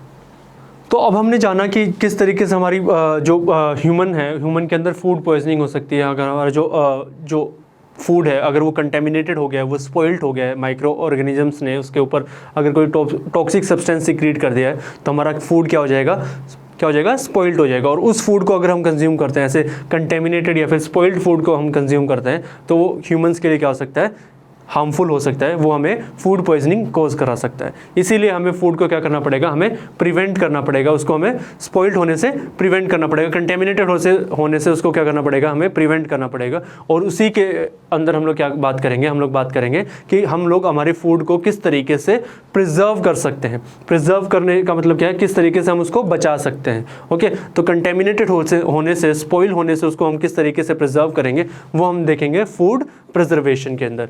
ओके, हमारा जो फूड है उसको हम किस तरीके से प्रिजर्व कर सकते हैं। Okay, we need to preserve food because micro organisms that grow on food can sometimes produce toxic substances which are poisonous to us. अब हमें देखो नीड क्या है हमारी, भाई नीड क्या है हमें, what is the need for preserving the food. Need ये है कि अगर हम हमारे फूड को अगर कंटेमिनेटेड या फिर स्पॉइल्ड होने से बचाना चाहते हैं तो हमें क्या करना पड़ेगा, उसको प्रिजर्व करना पड़ेगा। और प्रिजर्व क्यों करना पड़ेगा, अगर हमारा फूड कंटेमिनेटेड या फिर स्पॉइल्ड हो गया है, माइक्रो ऑर्गेनिजम्स ने उसके ऊपर अगर कोई टॉक्सिक सब्सटेंस सीक्रेट कर दिया है, ओके, उसको पॉइजनस बना दिया है, तो वो क्या होगा, हमारे लिए क्या हो जाएगा, हार्मफुल हो जाएगा। वो हमारे अंदर क्या है, हमारे लिए पॉइजनस हो सकता है, वो हमारे अंदर फूड पॉइजनिंग कॉज करा सकता है। तो इसीलिए हमें क्या करना पड़ेगा, हमारे फूड को प्रिजर्व करना पड़ेगा। हमें क्या करना पड़ेगा, उसको प्रिजर्व करना पड़ेगा। Okay, so micro organism spoil our food. Spoiled food emits bad smell and has a bad taste and color changes. Okay, हमें पता है कि जो टॉक्सिक सब्सटेंस है या फिर जो पॉइजनस मटेरियल जो हमारे माइक्रो ऑर्गेनिजम्स ने सीक्रेट कर दिया है फूड के ऊपर, उसकी वजह से क्या हो जाएगा, हमारा जो फूड है उसकी क्या हो जाएगी, जो फूड है वो क्या हो जाएगा, कंटेमिनेटेड या फिर स्पॉइल्ड हो गया, तो उसके अंदर क्या हो जाएगा, केमिकल रिएक्शन हो जाता है, एक केमिकल रिएक्शन हो जाएगा। और केमिकल रिएक्शन हो गया मतलब क्या है, हमारा फूड क्या करेगा, इट वुड स्मेल बैड, उसकी स्मेल चेंज हो जाएगी, ओके, या फिर इट वुड टेस्ट बैड, उसका जो टेस्ट है वो भी चेंज हो सकता है, प्लस उसके अंदर कलर चेंज भी आ सकता है। तो ये देखो, ये सारी चीज़ें हो रही है इसके अंदर, टेस्ट चेंज हो रहा है, स्मेल चेंज हो रही है, या फिर इसका कलर चेंज हो रहा है, ये सारी चीज़ें क्या है, एक केमिकल रिएक्शन के ही तो प्रोडक्ट्स हैं। अगर एक केमिकल रिएक्शन हो रही है तो उसके अंदर हम कैसे बताएंगे कि भाई कहीं पे कोई केमिकल रिएक्शन हुई है या नहीं हुई। अगर हमें बताना है कि भाई कहीं पे कोई केमिकल रिएक्शन हुई है तो हम उसके अंदर क्या देखते हैं, यही तो देखते हैं कि उसकी स्मेल चेंज हुई है या नहीं हुई, उसका टेस्ट चेंज हुआ है या नहीं हुआ, या फिर उसका कलर चेंज हो रहा है या नहीं हो रहा है, ओके। तो अगर उसका स्मेल टेस्ट और कलर अगर चेंज हो रहा है तो यानी कि हम क्या कहेंगे, फूड के अंदर कोई केमिकल रिएक्शन हो गई है, कोई पॉइजनस सब्सटेंस उसके अंदर आ गया है, कोई टॉक्सिक सब्सटेंस उसके अंदर इंट्रोड्यूस कर दिया माइक्रो ऑर्गेनिजम्स ने, जो कि हमारे लिए क्या है, हार्मफुल है या फिर पॉइजनस है, okay. If we consume this spoiled food we can become seriously ill और डाई। अगर हम ऐसे फूड को अगर कंज्यूम कर लें, ऐसे फूड को अगर हम लोग खा लें तो हम लोग या तो सीरियसली बीमार हो जाएंगे या फिर हम मर भी सकते हैं, okay. Hence we need to preserve food from being spoiled. इसीलिए हमें क्या करना पड़ेगा, हमारे फूड को प्रिजर्व करना पड़ेगा फ्रॉम बीइंग स्पॉइल्ड। हमारे फूड को खराब होने से पहले हमें उसको क्या करना पड़ेगा, प्रिजर्व करना पड़ेगा, okay. So the common methods of preserving food are chemical method, usage of common salt और sugar, preservation by oil and vinegar, heat and cold treatments and by storage and packaging, ठीक है। अब जो common methods जो हम लोग use करते हैं किसके अंदर, फूड की प्रिजर्वेशन के अंदर, वो कौन कौन से हैं, दे आर केमिकल मेथड। पहला क्या है, केमिकल मेथड, उसके अंदर हम कोई केमिकल इंट्रोड्यूस करते हैं जिसकी वजह से हमारे जो माइक्रो ऑर्गेनिजम्स जो टॉक्सिक सब्सटेंस सिक्रीट करेंगे उसकी वजह से कोई चेंज आए ही ना, ओके। तो या तो हमने कोई केमिकल उसके अंदर हम लोग इंट्रोड्यूस कर दिया है, उसकी वजह से हम लोग फूड को प्रिजर्व कर सकते हैं, या फिर हम क्या करें, यूजेस ऑफ कॉमन सोल्ट, हमारा जो कॉमन सोल्ट है उसको यूज़ करके भी हम लोग क्या करते हैं, हम लोग फूड को प्रिजर्व कर रहे होते हैं, ओके, उसको कंटेमिनेटेड होने से बचा रहे होते हैं। और शुगर, या फिर हम लोग जो शुगर मॉलिक्यूल्स हैं उनको यूज़ करके हम लोग क्या करते हैं, फूड को प्रिजर्व कर रहे होते हैं। या फिर प्रिजर्वेशन बाय ऑयल, हम लोग ऑयल को जो ऑयल है, तेल है, उसको डाल के भी हम लोग क्या कर रहे होते हैं, फूड को प्रिजर्व कर रहे होते हैं। या फिर विनेगर डाल के भी हम लोग फूड को क्या कर रहे होते हैं, प्रिजर्व कर रहे होते हैं। और हीट एंड कोल्ड ट्रीटमेंट्स, या तो उसको हम लोग, जैसे मैंने बताया था ना कि उसको हम लोग भी खाना हमें बॉइल्ड, मतलब खाना हमें कुकड, प्रॉपरली कुकड होना चाहिए, तो हीट ही तो प्रोवाइड कर रहे हैं उसको, तो या फिर हमें बॉइल्ड ड्रिंकिंग वाटर चाहिए, ओके, तो उसमें हीट ही तो प्रोवाइड कर रहे हैं। या फिर कोल्ड ट्रीटमेंट जब उसको हम रेफ्रिजरेट कर देते हैं, रेफ्रिजरेटेड फूड जो होता है ना, फ्रीज्ड फूड, जो फ्रोजन फूड जो होते हैं, ओके, उसमें भी हम लोग क्या कर रहे होते हैं, उसको हमारे फूड को प्रिजर्व कर रहे होते हैं। तो हीट एंड कोल्ड ट्रीटमेंट से भी हम हमारे फूड को प्रिजर्व कर सकते हैं। And by storage and packaging, हम उसको किस तरीके से स्टोर कर रहे हैं या फिर किस तरीके से उसकी पैकेजिंग करा रहे हैं, उससे भी हम क्या कर सकते हैं, हमारे फूड को प्रिजर्व कर सकते हैं। तो ये सारे जो मेथड्स हैं फूड प्रिजर्वेशन के मेथड्स, इनको हम लोग डिटेल में पढ़ेंगे कि इन हर मेथड के अंदर कौन सा जो मेथड्स हैं उसके अंदर क्या क्या हो रहा है और कौन कौन से जो चेंजेस हैं वो किस तरीके से वो फूड को प्रिजर्व कर रहे हैं, वो हम देखते हैं। सो मेथड्स ऑफ फूड प्रिजर्वेशन, जो फूड प्रिजर्वेशन के जो मेथड्स हैं उनको हम लोग डिटेल में जानेंगे कि किस तरीके से वो हमारे फूड को प्रिजर्व कर रहे हैं। तो सबसे पहले हमने क्या पढ़ा था, chemical method. Chemical method, okay. तो केमिकल मेथड देखते हैं, केमिकल मेथड से किस तरीके से हम लोग अपना फूड को प्रिजर्व कर रहे होंगे, okay. Chemicals that control the growth of micro organisms on food are called as preservatives, okay. तो कुछ केमिकल्स होते हैं जो क्या करते हैं, माइक्रो ऑर्गेनिजम्स की ग्रोथ को कंट्रोल करते हैं। वो क्या करते हैं, माइक्रो ऑर्गेनिजम्स को ग्रो नहीं करने देते। वो हमारा जो फूड है उसके ऊपर माइक्रो ऑर्गेनिजम्स को क्या कर देंगे, उसकी ग्रोथ को कंट्रोल कर लेंगे, उसको ग्रो नहीं होने देंगे। अगर माइक्रो ऑर्गेनिज्म ग्रो नहीं करेगा तो वो कोई भी टॉक्सिक सब्सटेंस या फिर पॉइजनस सब्सटेंस उसके ऊपर सिक्रीट ही नहीं कर पाएगा, ओके। तो ऐसे केमिकल्स को हम क्या कहते हैं, ऐसे केमिकल्स को हम कहते हैं प्रिजर्वेटिव्स। ऐसे केमिकल्स को हम क्या कहते हैं, प्रिजर्वेटिव्स। तो प्रिजर्वेटिव्स वो केमिकल्स हैं जो हमारे फूड के ऊपर माइक्रो ऑर्गेनिजम्स की ग्रोथ को क्या करेंगे, कंट्रोल करेंगे, ओके। जैसे sodium benzoate, sodium metabisulphite, sodium meta bisulphide are common preservatives. Okay, preservatives के एग्जांपल उन्होंने दिए हैं। एग्जांपल क्या क्या है हमारे पास में? सोडियम बेंजोएट जो है it is an type of preservative. Okay, sodium meta bisulphide ये भी क्या है हमारा एग्जांपल ऑफ प्रेजर्वेटिव। तो ये दो क्या हो गए हमारे एग्जांपल्स हो गए, sodium benzoate and sodium meta bisulphide. ये क्या है हमारे एग्जांपल्स ऑफ प्रेजर्वेटिव्स। प्रेजर्वेटिव्स कौन से केमिकल्स हैं? प्रेजर्वेटिव्स वो केमिकल्स हैं जो हमारे माइक्रो ऑर्गेनिजम्स की ग्रोथ को कंट्रोल करते हैं। ओके, फूड के ऊपर माइक्रो ऑर्गेनिजम्स को ग्रो नहीं करने देते हैं और इस तरीके से वो क्या करते हैं, हमारे फूड को प्रिजर्व कर रहे होते हैं। ओके, उसके एग्जांपल्स हैं sodium benzoate and sodium meta bisulphide. Okay, these are also used in the jams, squashes to check their spoilage. इनको हम लोग कहाँ पे, इनको जैम्स वगैरह के अंदर, जो हमारे जो जैम्स वगैरह हैं उसके अंदर हम लोग इनको यूज़ कर रहे होते हैं, सो दैट हम लोग ये चेक कर सके उसके अंदर कोई स्पॉइलेज या फिर उसके वो जो हमारे जो जैम है, जो हमारा फूड है वो स्पॉइल ना हुआ हो।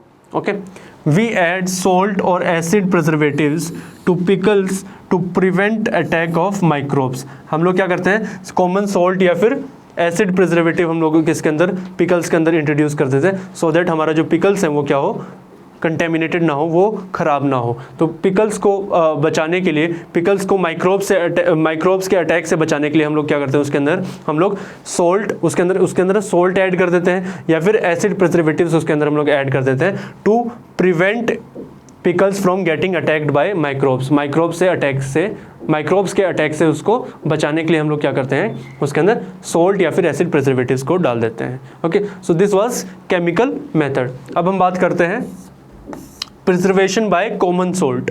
कॉमन सोल्ट से हम लोग किस तरीके से प्रिजर्व करेंगे हमारे फूड को, कॉमन सोल्ट को कैसे डाल के हम लोग हमारे जो फूड है उसको हम लोग प्रिजर्व करेंगे, उसको हम लोग कैसे कंटेमिनेटेड होने से रोक रहे होंगे वो देखते हैं। Okay, so common salt is use to preserve meat and fish.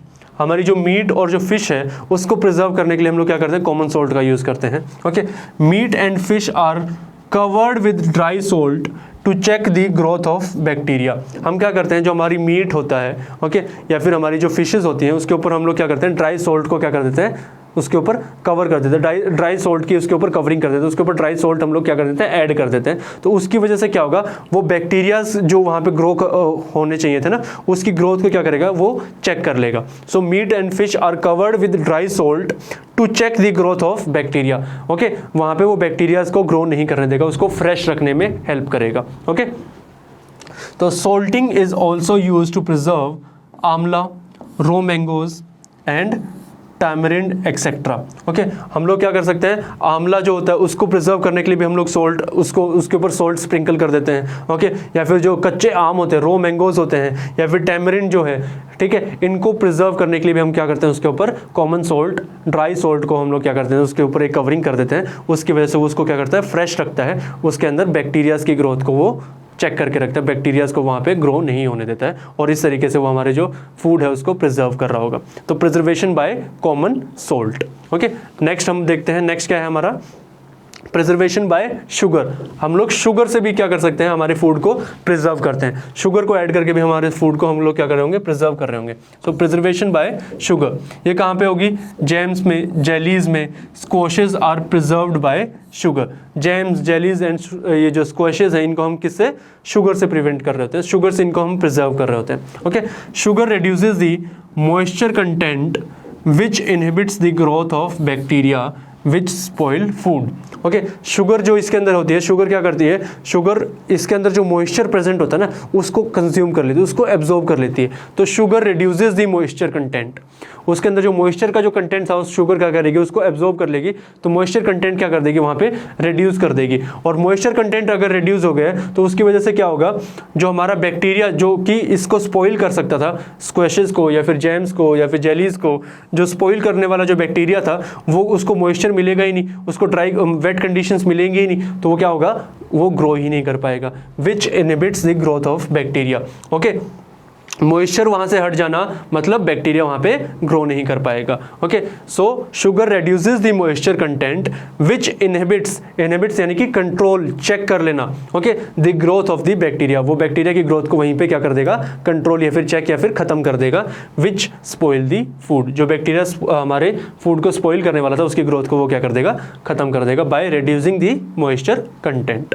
Okay, next is preservation by oil और विनेगर। ठीक है, ऑयल और विनेगर के साथ में हम लोग कैसे हम लोग प्रिजर्व करते हैं अपने फूड को, वो हम देखते हैं। Okay, so use of oil and vinegar prevent spoilage of pickles because bacteria can not live in such A environment. Okay, हम लोग क्या करते हैं, हमारे जो पिकल्स हैं उनको प्रिजर्व करने के लिए, उनको बचाने के लिए हम लोग क्या करते हैं, उसके अंदर ऑयल या फिर विनेगर उसके अंदर हम लोग डाल देते हैं। और विनेगर और ऑयल डालने की वजह से क्या होगा, जो हमारे बैक्टीरियाज हैं वो ऐसे एनवायरनमेंट के अंदर क्या हो सकते हैं, ऐसे एनवायरनमेंट के अंदर वो ग्रो ही नहीं कर पाते हैं, तो वो क्या हो जाएंगे, हमारे पिकल्स को स्पॉइल नहीं कर पाएंगे। ओके, तो use of oil and vinegar prevent spoilage of pickles because bacteria can not live in such an environment, bacteria ऐसे एनवायरनमेंट में रह नहीं सकता, तो इसलिए वो इसको स्पॉइल नहीं कर पाएगा।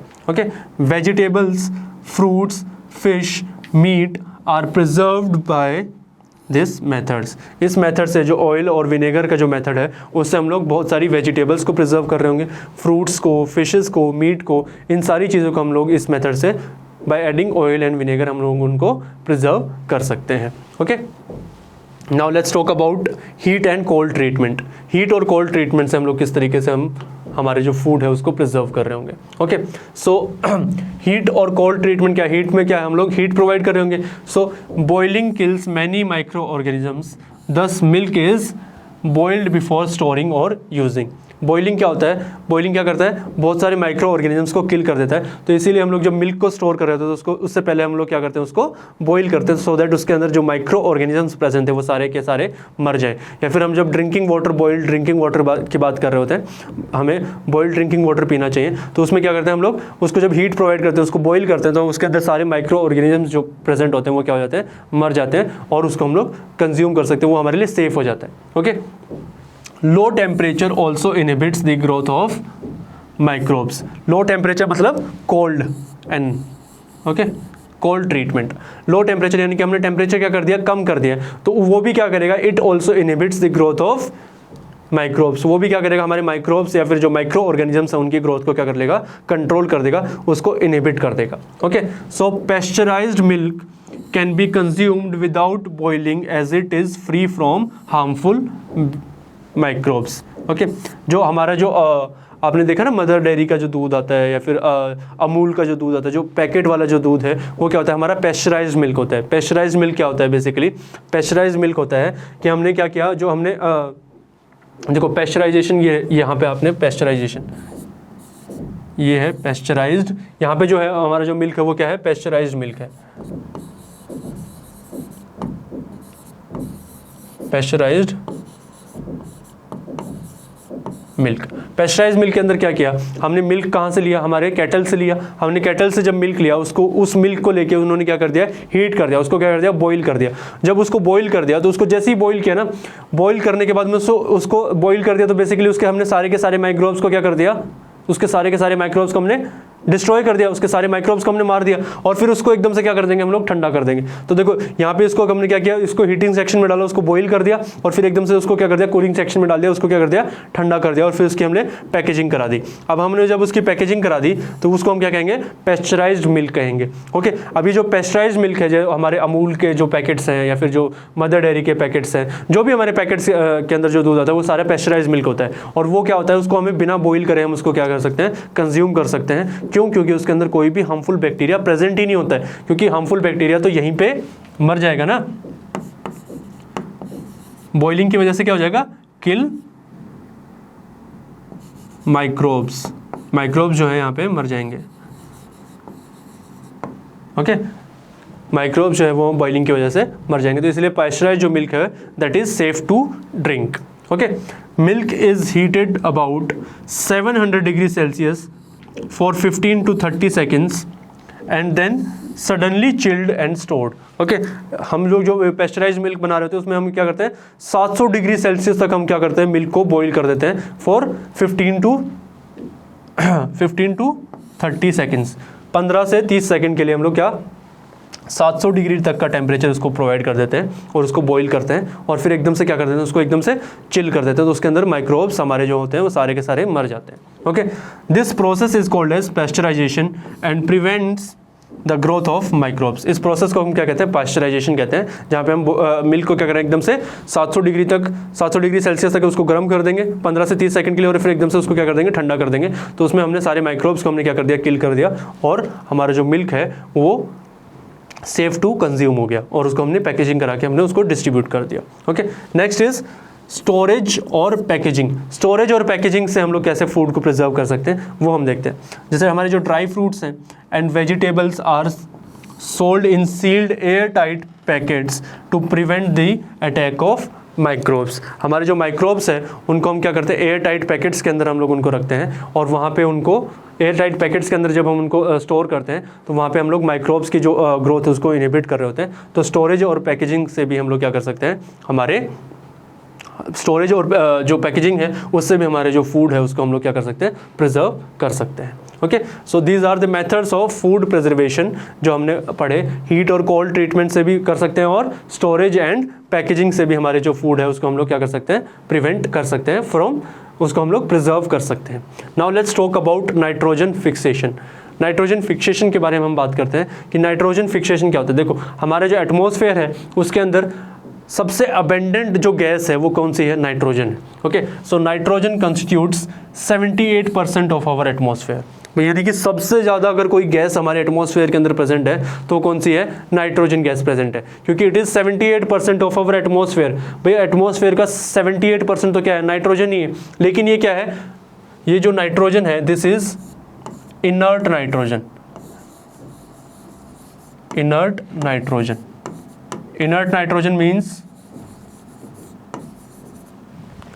ये बिल्कुल भी रिएक्टिव नहीं है, ये बिल्कुल भी रिएक्टिव नहीं है, नॉन यूजेबल फॉर्म में, नॉन यूजेबल फॉर्म में है, नॉन यूजेबल फॉर्म में है, तो इसको हम लोग यूज़ नहीं कर सकते। अब इसके यूसेज कहाँ पे होता है, प्लांट्स के अंदर होता है, प्रोटीन की सिंथेसिस में होता है इसका यूजेज। नाइट्रोजन जो है प्रोटीन बनाने में हेल्प करती है, तो इसको हम लोग क्या, ये तो नॉन यूजेबल है, ये तो हमारे किसी काम की ही नहीं है। ओके, तो हमें क्या करना पड़ेगा, इसको फिक्स करना पड़ेगा, इसको हमें क्या करना पड़ेगा, फिक्स करना पड़ेगा। नॉन यूजेबल से इसको यूजेबल फॉर्म में लेके आना पड़ेगा, नॉन यूजेबल से इसको किस में, यूजेबल फॉर्म में लेके आना पड़ेगा। ओके, यूजेबल फॉर्म में इसको लेके आना पड़ेगा। Okay, so in living organisms it is found in, living organisms में कहाँ पे मिलती है, प्रोटीन्स में मिलती है। प्रोटीन्स बनाने में मैंने बताया था ना, प्रोटीन्स के बनने में नाइट्रोजन का काम आता है। न्यूक्लिक एसिड के अंदर हमारी नाइट्रोजन मिलती है, न्यूक्लिक एसिड के अंदर भी नाइट्रोजन का यूज़ है। ओके, देन क्लोरोफिल के अंदर भी मिलती है, प्लांट का जो क्लोरोफिल पिगमेंट है उसके अंदर भी नाइट्रोजन चाहिए उनको। ओके, विटामिन जो है उनके अंदर भी हमें नाइट्रोजन चाहिए होती है। तो जो लिविंग ऑर्गेनिजम्स है उसके अंदर इसका यूजेस तो बहुत ज़्यादा है, प्रोटीन्स में, न्यूक्लिक एसिड्स में, क्लोरोफिल में, विटामिन में। ओके, बट ये क्या है, नॉन यूजेबल फॉर्म है, तो इसको हमें यूजेबल फॉर्म में तो लेके आना पड़ेगा ना। अब यूजेबल फॉर्म में इसको कैसे लेके आएंगे, वही हमारा जो प्रोसेस है उसी को हम क्या कहेंगे, नाइट्रोजन फिक्सेशन कहेंगे। Let's see, atmospheric nitrogen can not be use directly by the plants and animals. Atmospheric nitrogen को हम लोग डायरेक्टली यूज़ नहीं कर सकते क्योंकि वो क्या है, इनर्ट नाइट्रोजन है या फिर non usable form of nitrogen है। Okay, it gets fixed by either lightning और natural nitrogen fixers like rhizobium. इसको हमें क्या करना पड़ेगा, फिक्स करना पड़ेगा। और ये फिक्स करने के जो मेथड है, ये कौन कौन से मेथड है, या तो लाइटनिंग होती है, ओके, या तो हमारी जो लाइटनिंग होती है ना, जब बारिश के टाइम पे जो लाइटनिंग नहीं होती, थंडरस्टॉर्म्स वाली जो लाइटनिंग होती है, तो वो जो हमारी एटमॉस्फेरिक नाइट्रोजन जो है उसको फिक्स करती है, उसको नॉन यूजेबल फॉर्म से यूजेबल फॉर्म में लेके आती है। या फिर कुछ हमारे नेचुरल नाइट्रोजन फिक्सर्स होते हैं, नेचुरल नाइट्रोजन फिक्सर्स होते हैं, जैसे कि हमारे rhizobium bacteria, rhizobium bacteria, rhizobium is a bacteria, इनको हम क्या कहते हैं, नाइट्रोजन फिक्सर्स कहते हैं। ठीक है, या फिर एक और क्या है हमारा नाइट्रोजन, नेचुरल नाइट्रोजन फिक्सर क्या है हमारा, blue green algae, blue green algae.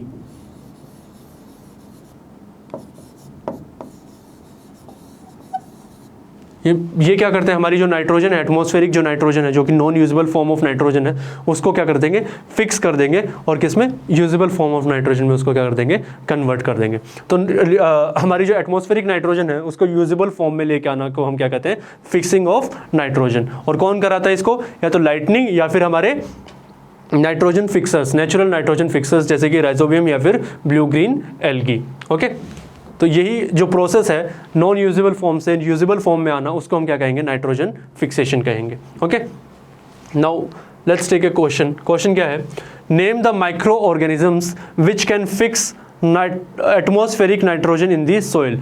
हमें क्या है, हमें उन ऑर्गेनिजम्स का नाम बताना है जो हमारी नाइट्रोजन जो है, एटमॉस्फेरिक जो नाइट्रोजन है, जो non usable form of nitrogen है, उसको क्या कर सकें, यूजेबल फॉर्म ऑफ नाइट्रोजन में बना सके और सॉइल के अंदर उसको फिक्स कर सके। कौन कौन से, हमारा राइजोबियम बैक्टीरिया हमने अभी देखा। ओके, उसके अलावा क्लोस्ट्रीडियम इज ऑल्सो बैक्टीरिया जो कि नाइट्रोजन को फिक्स करता है। देन एजोबैक्टर जो है वो भी क्या कर रहा होता है, हमारी नाइट्रोजन को फिक्स कर रहा होता है। तो अब देखो हमारे पास में क्या, राइजोबियम है, क्लोस्ट्रीडियम है, एजोबैक्टर है, ब्लू ग्रीन एल्गी है, लाइटनिंग है, ये क्या करेंगे, हमारी नाइट्रोजन को फिक्स कर रही होंगी, नॉन यूजेबल फॉर्म से उसको यूजेबल फॉर्म में लेके आ रही होंगी। Now let's talk about nitrogen cycle. अब हम बात करते हैं नाइट्रोजन साइकिल की।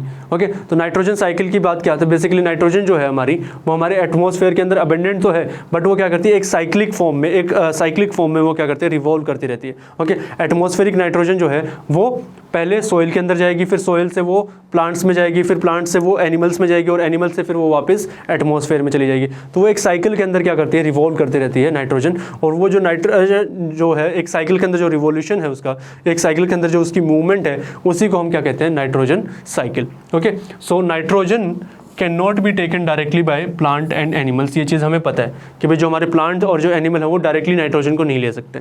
Okay, certain bacteria and blue-green algae present in soil fix nitrogen from the atmosphere and convert it into compounds of nitrogen। कुछ बैक्टीरियाज और ब्लू ग्रीन एल्गी जो है वो जो नेचुरल नाइट्रोजन फिक्सर्स जो है हमारे, वो क्या करते हैं, हमारे नाइट्रोजन को एटमॉस्फेयर से लेते हैं और उसको फिक्स करते हैं सॉइल के अंदर, सॉइल के अंदर फिक्स करते हैं और उसको कन्वर्ट करते हैं ऐसे कंपाउंड्स में, नाइट्रोजन के ऐसे कंपाउंड्स में जिसको हम क्या कर सकें, यूज़ कर सकें। Okay, so certain bacteria and blue green algae present in this soil, ये क्या, ये जो बैक्टीरियाज और ये जो ब्लू ग्रीन एल्गी है कहाँ पे, हमारी सॉइल के अंदर प्रेजेंट होते हैं। ये क्या करते हैं, दे fix nitrogen from the atmosphere. जो एटमॉस्फेयर के अंदर जो नाइट्रोजन प्रेजेंट है उसको क्या करेंगे, वो फिक्स करेंगे, और फिक्स करने में क्या करेंगे, उसको कन्वर्ट कर देंगे। They would convert it into compounds of nitrogen, उसको नाइट्रोजन के कंपाउंड्स के अंदर कन्वर्ट कर देंगे। Okay, once nitrogen is converted into these usable compounds, जब जैसे ही हम नाइट्रोजन को इन यूजेबल कंपाउंड्स के अंदर कन्वर्ट कर देंगे, okay, it can be utilised by plants from the soil through their root system. Okay, जैसे ये यूजेबल फॉर्म में आ गई तो हमारे जो प्लांट्स है अब इसको यूज कर पाएंगे।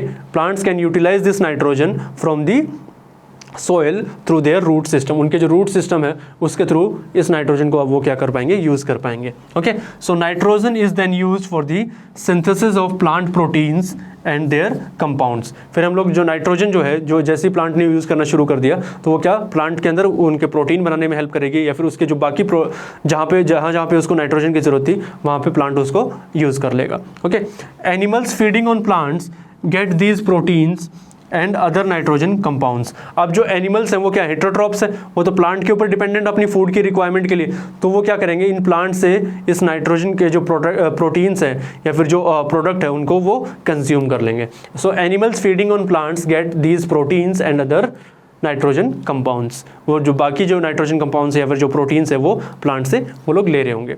Okay, when plants and animals die, bacteria and fungi present in the soil convert the nitrogenous waste into nitrogenous compounds to be used by plants again। अब जब प्लांट और जो एनिमल्स जो हैं वो जब डेड हो जाते हैं या फिर मर जाते हैं तो वो क्या होते हैं, वो बेसिकली ज़मीन के अंदर ही आते हैं। तो जब ज़मीन के अंदर आते हैं तो जो हमारे बैक्टीरिया, जो फंजाई जो है, जो डिकम्पोजर्स जो हैं, ओके, वो इसके ऊपर वापस से क्या करेंगे, एक्ट करेंगे और उसको वापस से किस में कर देंगे, नाइट्रोजीनियस वेस्ट के अंदर कन्वर्ट कर देंगे। अभी जो नाइट्रोजीनियस वेस्ट है उसको क्या करेंगे, वो वापस से नाइट्रोजीनियस कंपाउंड के अंदर कन्वर्ट कर देंगे और नाइट्रोजीनियस कंपाउंड को वापस से फिर क्या प्लांट यूज़ करेगा और फिर वो वापस से प्लांट से एनिमल में जाएगा और ये साइकिल जो है चलती हुई चली जाएगी।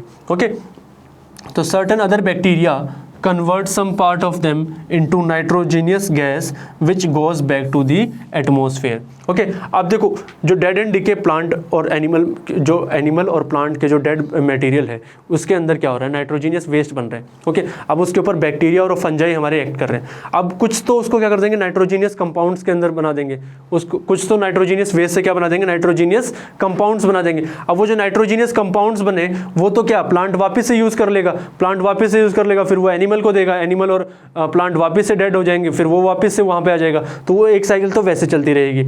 लेकिन कुछ बैक्टीरियाज होते हैं हमारे, ठीक है, कुछ बैक्टीरियाज जो हमारे ये जो नाइट्रोजीनियस वेस्ट है इसको किस में कन्वर्ट कर देते हैं, नाइट्रोजन गैस के अंदर कन्वर्ट कर देते हैं। किसके अंदर कन्वर्ट कर देते हैं, नाइट्रोजन गैस के अंदर कन्वर्ट कर देते हैं। अब नाइट्रोजन गैस के अंदर कन्वर्ट कर दिया तो वो वापस से क्या हो जाएगी, एटमॉस्फेयर में चली जाएगी। लेकिन एटमॉस्फेयर में चली गई तो वापस से हमारे पास में क्या है, नाइट्रोजन फिक्सिंग बैक्टीरियाज हैं, वो क्या करेंगे, उसको वापस से फिक्स कर देंगे सॉइल के अंदर, वापस से लेके आ जाएंगे। तो एक साइकिल तो हमारी प्लांट के अंदर, सॉइल के अंदर ही चलती रहती है और एक साइकिल हमारी एटमॉस्फेयर के थ्रू चलती रहती है। तो ये दोनों मिला के क्या है, हमारी पूरी नाइट्रोजन साइकिल को बनाते हैं। Okay, so hence the percentage of nitrogen in the atmosphere remains the more और लेस कांस्टेंट। ओके, इसीलिए जो हमारी परसेंटेज ऑफ नाइट्रोजन है एटमॉस्फेयर में वो मोर और लेस क्या रहती है, सेम ही रहती है। क्योंकि कुछ बैक्टीरियाज नाइट्रोजन गैस भी बना रहे होते हैं और वो नाइट्रोजन गैस जो है वो वापस से एटमॉस्फेयर में चली जाती है। तो नाइट्रोजन की जो कंसंट्रेशन है वो मोर और लेस कांस्टेंट रहती है एटमॉस्फेयर में। नाइट्रोजन 78% की जो कंसंट्रेशन है ना एटमॉस्फेयर के अंदर वो मेंटेन रहती है। क्यों? क्योंकि कुछ बैक्टीरियाज नाइट्रोजन गैस बना के उसको एटमॉस्फेयर के अंदर भी रिलीज कर दे रहे हैं। तो ये जो पूरा प्रोसेस है जहाँ पे हमारी जो नाइट्रोजन है एटमॉस्फेयर से कहाँ पे बैक्टीरियाज ने जो नेचुरली फिक्सिंग बैक्टीरियाज थे, नेचुरली नाइट्रोजन फिक्सिंग बैक्टीरियाज थे या फिर जो ब्लू ग्रीन एल्गी थी, उन्होंने क्या किया, उसको सॉइल के अंदर फिक्स किया। सॉइल ने उसको प्लांट्स को यूटिलाइज करने के लिए दे दिया। प्लांट्स ने अपने जो प्रोटीन या फिर बाकी कंपाउंड्स बनाए, ओके, फिर उन कंपाउंड्स को एनिमल्स ने फीड कर लिया, ओके, और फिर जब एनिमल्स और प्लांट्स डेड हो गए तो कुछ बैक्टीरियाज ने उसको वापस से किस में, नाइट्रोजीनियस वेस्ट को वापस से किस में, नाइट्रोजीनियस कंपाउंड्स में बना दिया। फिर उसको नए प्लांट्स ले लेंगे, फिर वो एनिमल्स को देंगे और इस तरीके से ये साइकिल चलती रहेगी। प्लस जो हमारे जब डेड एंड डिके मटेरियल के जो प्लांट्स थे वो जब नाइट्रोजीनियस वेस्ट बना रहे थे तो कुछ हमारे बैक्टीरियाज ने उसको क्या कर दिया, नाइट्रोजीनियस गैस के अंदर कन्वर्ट कर दिया और वो गैस कहाँ पे चलेगी, वापस से एटमॉस्फेयर में चलेगी। तो ये जो नाइट्रोजन जो है जिस तरीके से मूव कर रही है, कहाँ से, एटमॉस्फेयर से सॉइल, सॉइल से एटमॉस्फेयर और सॉइल से प्लांट, प्लांट से एनिमल, एनिमल से वापस सॉइल। तो ये जो मूवमेंट है, ओके, ये मूवमेंट क्या है, सर्कुलर मूवमेंट है ना, ये कंटिन्यूस सर्कुलर मूवमेंट है, एक साइकिल के अंदर चलता चला जा रहा है और इसी को हम क्या कहते हैं, नाइट्रोजन साइकिल कहते हैं। इसको एक वीडियो के थ्रू और समझते हैं तो आपको थोड़ा सा और क्लियर हो जाएगा कि जो हमारी नाइट्रोजन है वो किस तरीके से एक साइकिल के फॉर्म में, एक साइकिल के अंदर एक सर्कुलर मोशन को वो करा रही है और एक साइकिल के अंदर वो चलती हुई चले जा रही है। ओके, इस इमेज के थ्रू हम लोग देखेंगे कि हमारी जो नाइट्रोजन जो है वो किस तरीके से फिक्सेट हो रही है, उसको हम कैसे फिक्स कर रहे हैं और किस तरीके से नाइट्रोजन साइकिल जो है हमारी वो फंक्शन करती है। ओके, नाइट्रोजन फिक्सेशन हमने पढ़ा कि जो हमारी एटमॉस्फेरिक नाइट्रोजन जो है, non usable form of nitrogen जो है, उसको हम लोग क्या कर रहे हैं, हम लोग उसको फिक्स कर रहे हैं, यूजेबल फॉर्म में कन्वर्ट कर रहे हैं। ओके, और नाइट्रोजन साइकिल क्या है कि जो नाइट्रोजन जो है हमारी एटमॉस्फेरिक नाइट्रोजन जो है वो एक प्रॉपर साइकिल के अंदर चलती चली जाती है, वो एक साइकिल के अंदर रिवॉल्व होती हुई रहती है, वो एक साइकिल के अंदर घूमती हुई चली जाती है और उसी साइकिल को हमने क्या नाम दिया, नाइट्रोजन साइकिल दिया। ओके, तो देखो एटमॉस्फेयर के अंदर हमारी मोस्ट अबंडेंट गैस कौन सी है, नाइट्रोजन है। इट इज अप्रोक्सीमेटली कितनी, 78% हमारी एटमॉस्फेयर के अंदर है। अब 78% नाइट्रोजन है हमारे एटमॉस्फेयर के अंदर, लेकिन ये सारी की सारी क्या है, नॉन यूजेबल फॉर्म में। ये क्या है, नॉन यूजेबल फॉर्म में है। अब नॉन यूजेबल फॉर्म में है तो वो हमारे तो किसी काम की है ही नहीं। प्लांट्स और जो एनिमल्स हैं वो तो इसको क्या कर पाएंगे, ले ही नहीं पाएंगे। ओके, तो अब हमें क्या करना पड़ेगा, इसको फिक्सेट करना पड़ेगा, इसको फिक्स करना पड़ेगा। अब इसको फिक्स करने के लिए हमारे पास में दो मेथड है। पहला कि हम लोग इसको लाइटनिंग से फिक्स करें। जो लाइटनिंग, जो बारिश के टाइम पे लाइटनिंग आती है तो वो नाइट्रोजन क्या करती है, नाइट्रोजन को वो फिक्स करती है और नाइट्रोजन को फिक्स करती है तो वो कहाँ पे, सॉइल में दे देगी उसको। ओके, अब जब सॉइल के अंदर हमारी नाइट्रोजन फिक्स नाइट्रोजन है, यूजेबल कंपाउंड, नाइट्रोजन फिक्स करने का मतलब क्या है, नाइट्रोजन को यूजेबल कंपाउंड्स में कन्वर्ट कर देना। तो अगर वो क्या है, नाइट्रोजन सोइल के अंदर आ गए यूजेबल कंपाउंड्स की फॉर्म में, तो हमारे प्लांट्स जो है उसको यूज़ कर लेंगे। ओके, प्लांट्स उसको यूज़ कर लेंगे। सिमिलरली हमारे पास में कुछ बैक्टीरियाज होते हैं, जैसे राइजोबियम बैक्टीरिया है या फिर ब्लू ग्रीन एल्गी है, जिनको हम क्या कहते हैं, नेचुरल नाइट्रोजन फिक्सर्स कहते हैं, जिनको हम क्या कहते हैं, नेचुरल नाइट्रोजन फिक्सर्स।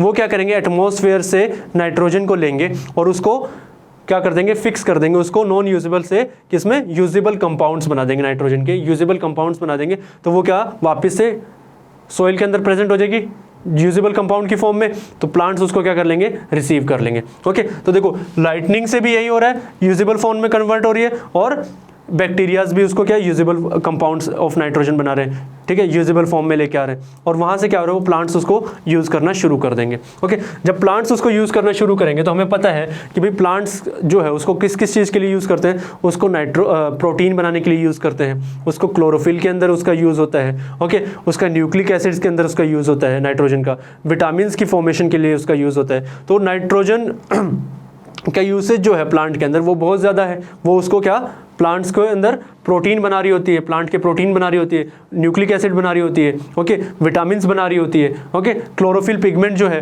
उसको बना रही होती है। तो प्लांट्स क्या करेगा, उसको यूज़ कर लेगा, यूटिलाइज कर लेगा, और क्या करेगा, अपने अंदर प्रोटीन और बाकी और जो नाइट्रोजीनियस कंपाउंड्स है उनको बना देगा। ओके, अब जब प्लांट ने बना दिया, ठीक है, तो प्लांट तो क्या है, ऑटोट्रॉफ है, तो अपने अपनी रिक्वायरमेंट पूरी कर ली। अब क्या करेगा, जो बाकी जो एनिमल्स हैं वो क्या होते हैं, हेटेरोट्रॉप्स होते हैं। वो अपनी फूड की या फिर न्यूट्रिएंट्स की रिक्वायरमेंट के लिए वो किसके ऊपर डिपेंडेंट होते हैं, प्लांट के ऊपर डिपेंडेंट है। अब भाई एनिमल को जो नाइट्रोजन चाहिए वो कहाँ से लेगा, प्लांट से ही तो लेगा। तो जब वो प्लांट को फीड करेगा, जब वो प्लांट के ऊपर फीड करेगा, तो वो क्या करेगा, वहाँ से जो नाइट्रोजीनियस जो प्रोटीन्स हैं या फिर नाइट्रोजीनियस जो कंपाउंड्स हैं उनको वो क्या करेगा, रिसीव कर लेगा, उनको वो क्या कर लेगा, रिसीव कर लेगा। अब सारे के सारे एनिमल्स जो है डायरेक्ट प्लांट के ऊपर डिपेंडेंट नहीं होते, जैसे ह्यूमंस हैं वो इनडायरेक्टली भी प्लांट्स के ऊपर डिपेंडेंट होते हैं, तो वो बेसिकली इनडायरेक्टली उनको रिसीव कर लेगा। तो प्लांट्स जो है वो सारे के सारे हेटेरोट्रॉप्स, सारे एनिमल्स और ह्यूमंस को वो क्या करेगा, नाइट्रोजन, प्रोटीन और नाइट्रोजीनियस कंपाउंड्स को वो क्या कर देगा,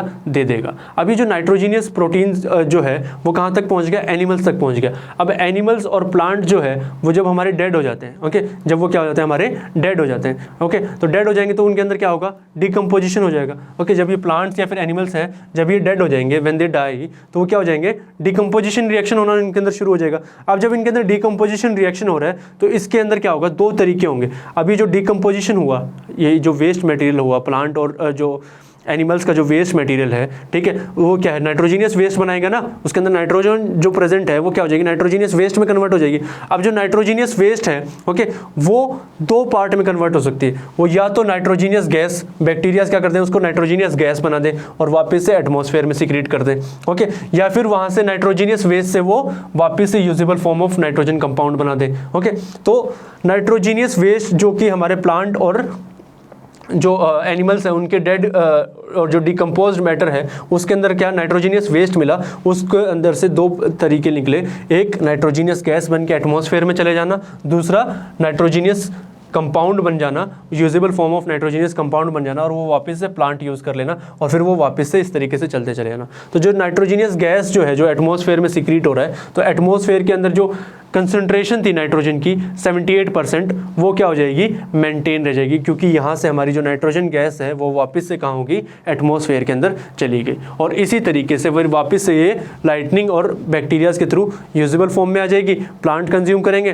फिर डेड हो जाएंगे, डिकम्पोजिशन होगा, डिकम्पोजिशन से वापस गैस में कन्वर्ट हो जाएगी, फिर एटमॉस्फेयर में चली जाएगी, और ये एक साइक्लिक फॉर्म में ऐसे चलता हुआ चला जाएगा। और इसी को हम क्या कहते हैं, नाइट्रोजन साइकिल कहते हैं। ओके, तो अब आपको क्लियर हो गया होगा कि नाइट्रोजन साइकिल के अंदर हमारी जो नाइट्रोजन है वो किस तरीके से मूव करती है। एटमॉस्फेयर से सोइल में आती है, सोइल से प्लांट्स यूज़ करते हैं, प्लांट्स एनिमल्स को प्रोवाइड करते हैं। ओके, फिर एनिमल्स और प्लांट जब मर जाते हैं, व्हेन दे डाई, तो वो डिकम्पोजिशन कराता है, डिकम्पोजिशन से फिर वो वापस से गैस में कन्वर्ट हो जाती है, और गैस में कन्वर्ट हो गई थी वो वापस एटमॉस्फेयर में चली जाएगी, फिर वापस से एक साइकिल ऐसे रिवॉल्व होती रहेगी। इसी को हम क्या कहते हैं, नाइट्रोजन साइकिल कहते हैं।